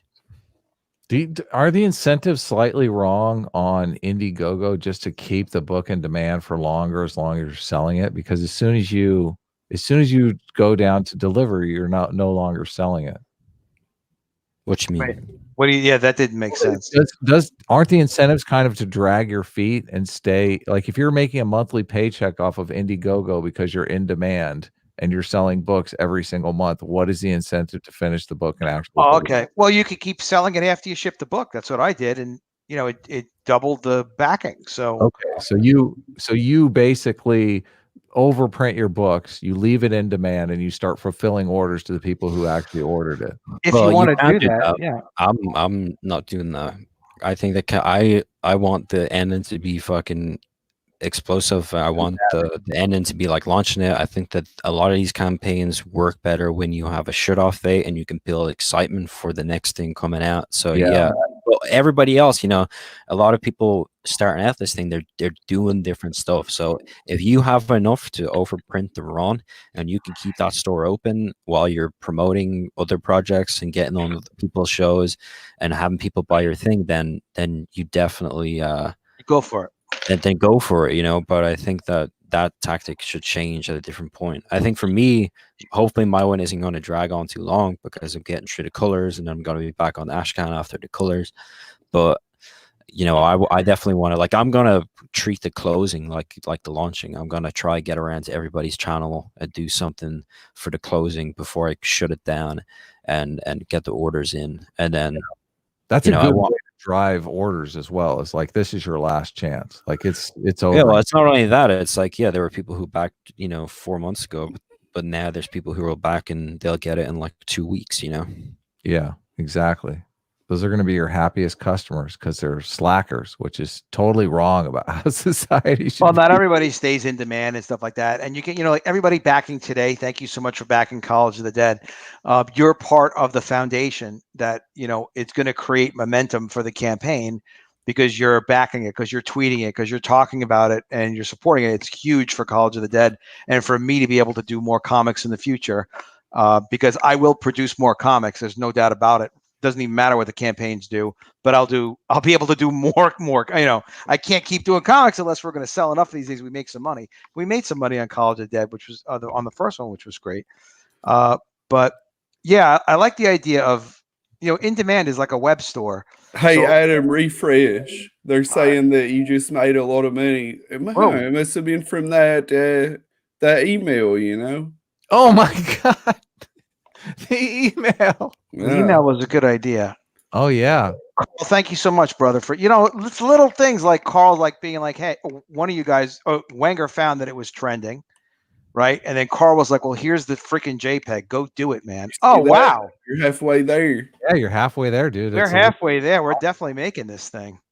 Yeah. Cool. Move the artwork up. That was a great idea. Oh yeah, thank you, Carl. Yeah, Pete, this is Comicsgate, guys. Like these little touches. I was like, hey, this would be better if you did this. This would be better if you do that. And the thing of it is, you don't even have to think about it because when it comes to certain things like visual presentation, Carl really knows his stuff. Carl also would be an amazing brand manager, like being able to say, listen, that's not your brand. This is what your brand is. You need to think more about your brand. Carl's great at that. Help me with that on other stuff, whatever. He's just freaking great at that. But we're all really good at different things. So as we have like these relationships, we have this trust with each other. Where it's like, hey, you can help this guy with this. So you just tell him. It's not a big deal. But you just don't get this even with other indie publishing.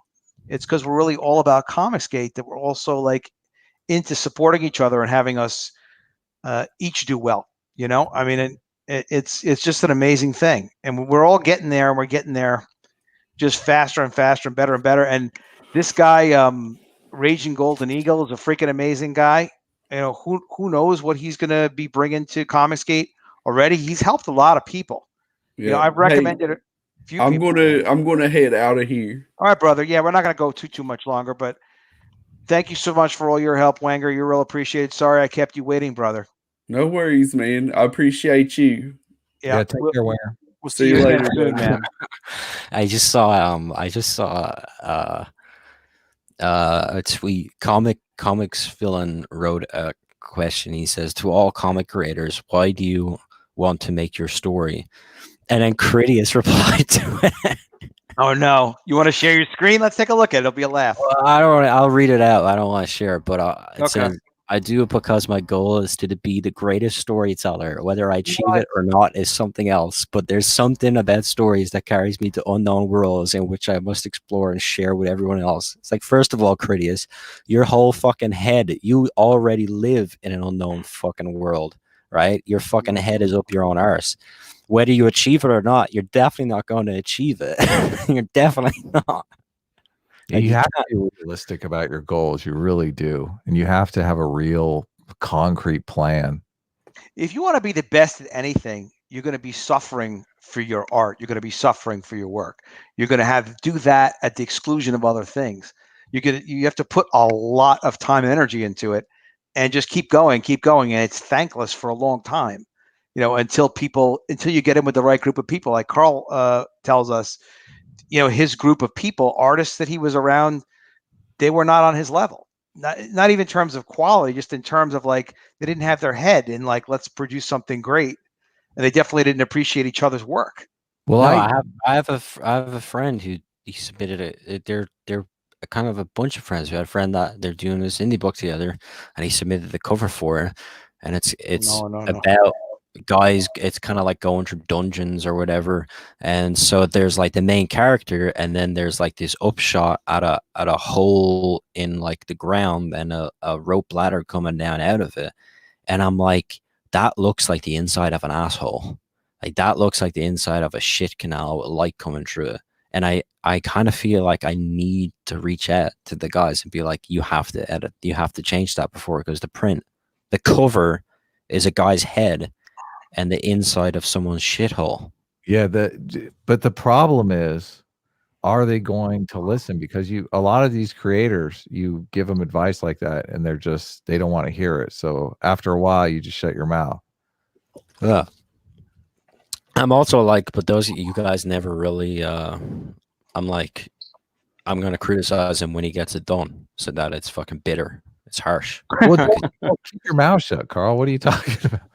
Don't criticize it after the fact. Why would you do that? So I'll see them at something, and I'll see it, and I'll be like, bro, you drew the inside of someone's fucking shit box.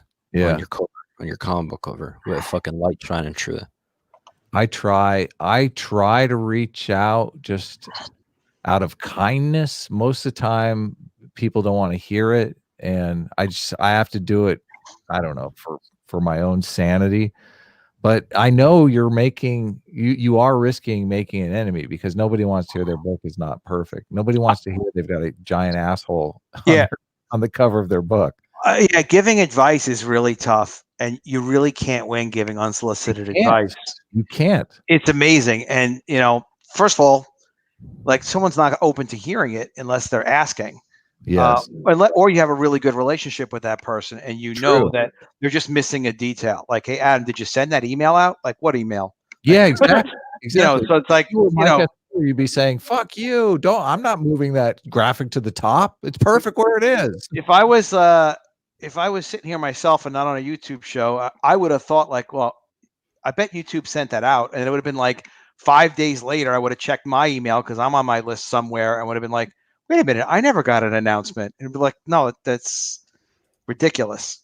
But yeah, it's hard. I've given advice sometimes, but I try to keep my mouth shut unless somebody actually asks. Yeah. For as long as I can. But I got a big mouth too. Are you reaching out to this guy, Carl? Or I mean, obviously, maybe it'll get back to him just from the stream. I don't know the situation. So no. Those guys aren't involved in any of this side of the shit. And that's one of the reasons why I'm like, all right. They're anti-CG people, or they're not really outside. There's like the guys who are putting it out for them are like just normie guys. Like they don't even have a Twitter, Yeah. Like they're just kind of dopes when it comes to all that stuff. This is why YouTube is great, because like you can put stuff out and your chat will say, hey, that looks like a giant asshole. Like they don't give a fuck. Yeah, it looks horrible. It looks like you're a camera inside someone's intestines looking out, like, and the light coming in is just illuminating. The way he drew like all the rocks and the thing. And it's also like, bro, it's the fucking cover to the book. Why are you putting the entrance to a hole on the cover of the book? Like, I'm like, do you know how much time I took planning the fucking wraparound cover for Deathsworn? Like, just planning it. Could you even imagine how long? How many versions did you go through? Long. You don't want to know how long I spent planning the last page of Deathsworn. Just planning it, just because I went through different versions, because I was like, well, maybe this is the mood I want to do.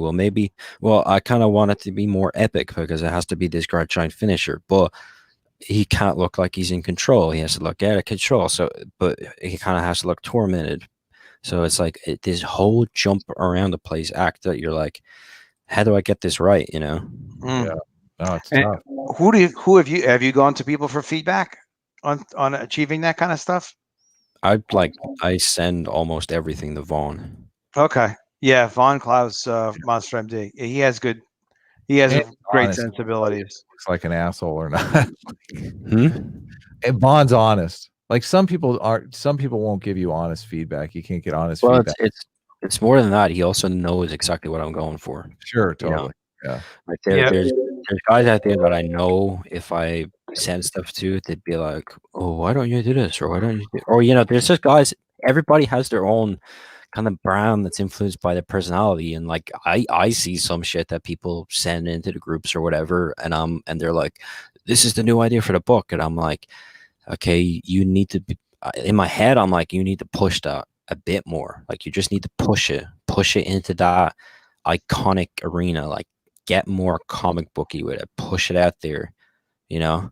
Mhm. But at the same time, I'm like, their brand isn't that. Like their brand is sort of more toned down than that. Yeah. So I'm like, okay, if that's not what they want to do, fine. I don't know. I can't say whether my one that's pushed out there would be better or not, Plus, you get a But feel for your audience. So sometimes it's not. I've gotten people who've given me what I feel like is bad advice just because of my audience. Like it's good advice if I had a different audience, but it's not advice that's going to work with my audience. So Yeah. Carl, every time I've asked you for feedback, like you've been great with it. You're willing to give it, and you give good, sensible feedback that like is very related to aesthetics and the branding and the aesthetics of what we do. Like if I do a cover for College of the Dead, does it look like a College of the Dead cover? It should mean something. It should look like it fits what the brand is. Carl is great at that stuff.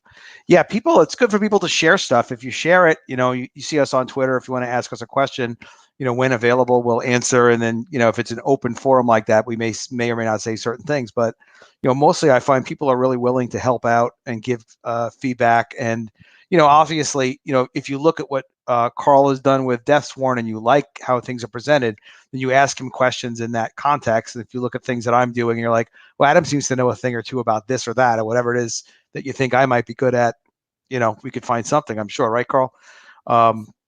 Sorry, leave that one alone. But yeah, I don't know what you just like raced through some questions to me, and I'm like, I don't know what the fuck. Just a bunch of Just rambling. just rambling. Last page of Deathsworn. Last page equals giant Cthulhu backhole. Oh my God, Nick. Goddamn. Nick's an animator.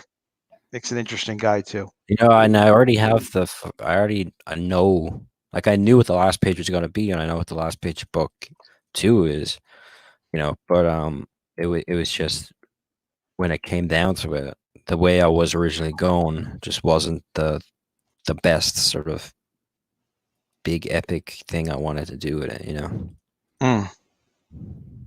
Make it big. Make it end big. Are you ultimately going to try and get like 2 Deathsworns out a year? Is that your goal? I don't know. I'm thinking about stuff, doing their other things, because I might do a lot more work on. I might extend the release between book 2, and I might do something in between it that is Deathsworn. But like I don't know. I might do like a small campaign for like the book broken down into 3 floppies that all have new covers, and it's like black and white, uncoded. It's just the inks. It's all stripped down. It's just the inked editions of the books. I don't know if that would be something that people would be into. Your But, colors, you think with you, it would look cool. There's no question you'd make it look cool.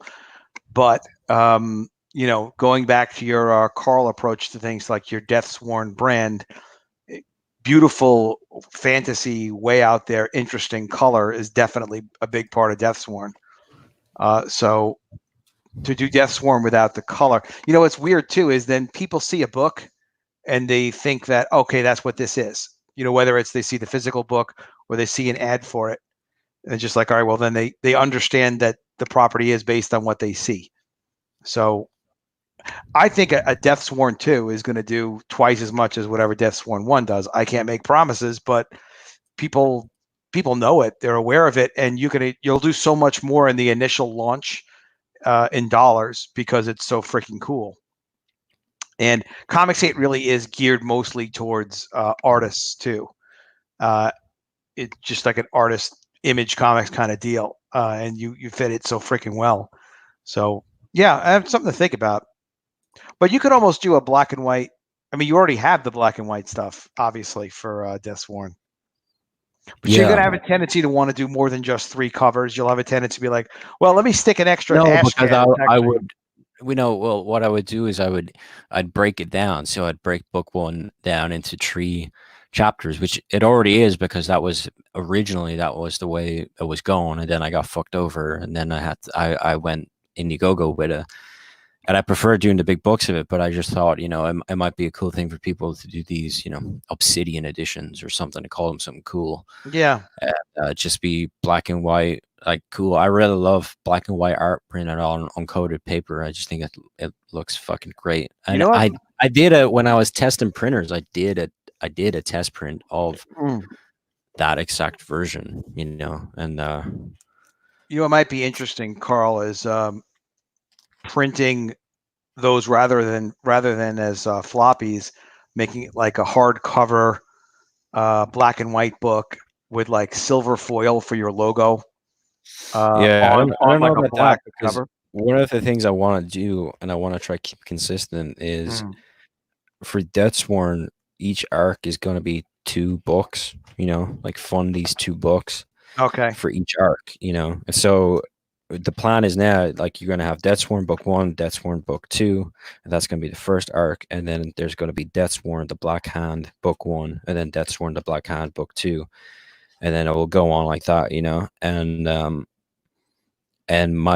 one of the things I'd like to do in between arcs is do a hardcover collection of the whole arc, so it'd be like close to 200 pages, like a big collection of the whole thing. It'd have all new, like, great dusk jacket cover on it, then gold foil the logo on the inside, and have it would be like this ultimate fucking cool collected thing. But I in context of that plan, I like it a lot, and I think the black and white is a great idea. Easy to deliver, 3 comics shipping in 1 box, all new covers.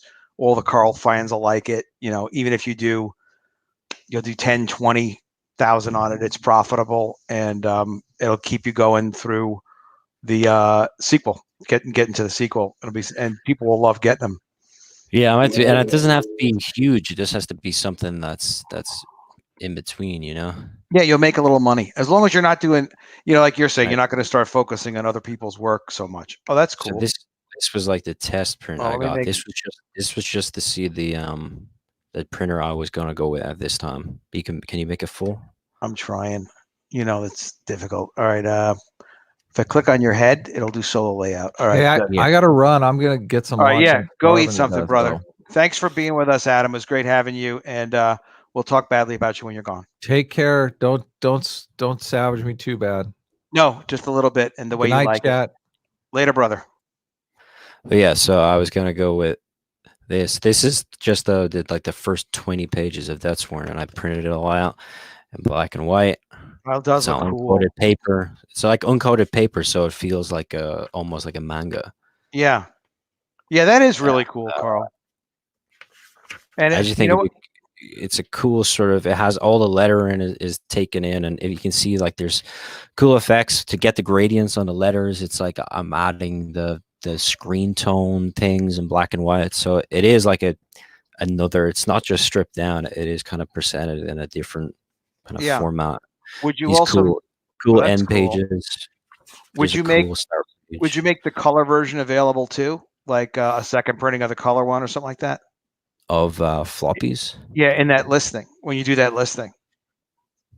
A color version in the floppy format, a color version in the book format? No, in your existing format, just like a second printing of your existing format along with the black and white, for the people that missed Death Sworn the first time around. Yeah, what I might do for that is, because I was thinking about this for book 2, is for book 2, I'll definitely put up a tier that has the first print leftovers, Yeah. and then for the second print, I might have a different cover on the second print of Deathsworn. Yeah, and then you would lead with the black and white Obsidian editions or whatever those are. Yeah. So I don't know if that would be. I don't know if that would be on the floppy for the black and white floppies. Okay. I don't know if it'd be good or not to put them on that campaign. You know, I could put the book ones on that campaign so people that come in get it. Yeah, I mean, I don't know. it's what Malin did, and I don't know how Ethan's handling that with a But Wreck it's not. Planet. Yeah, I'll look at some of Ethan's stuff. That's better to go off of because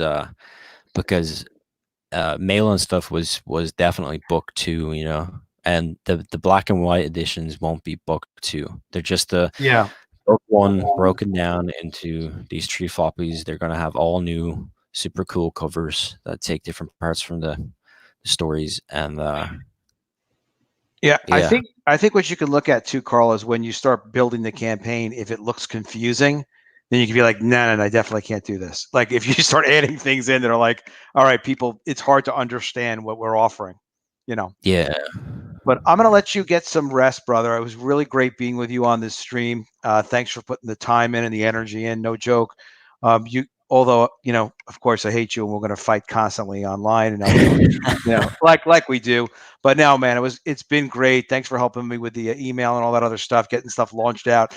And this is what it's all about. You know, one guy helps out the rest help each other, and we got a great, powerful, strong community here with Comicsgate. Thank you so much, everybody in the chat. Justin, very helpful, and thank you for your comments, Rabbi Adam. Much appreciated. Brian, Jeffrey, Jared, Blue Samurai, everybody, Shinto, amazing. I really, really appreciate you guys. Remember to back College of the Dead. Support College of the Dead. We're here to get this book going.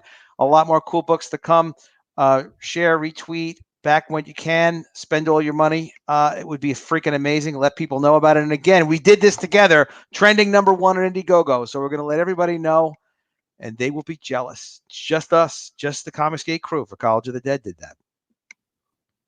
Carl Rowe Oro approves. All right, you guys, have a great one. Thanks so much. Again, I'll be back on later with Vinny at 8 o'clock, and I'm going to be bouncing all over the freaking place. See you later, guys.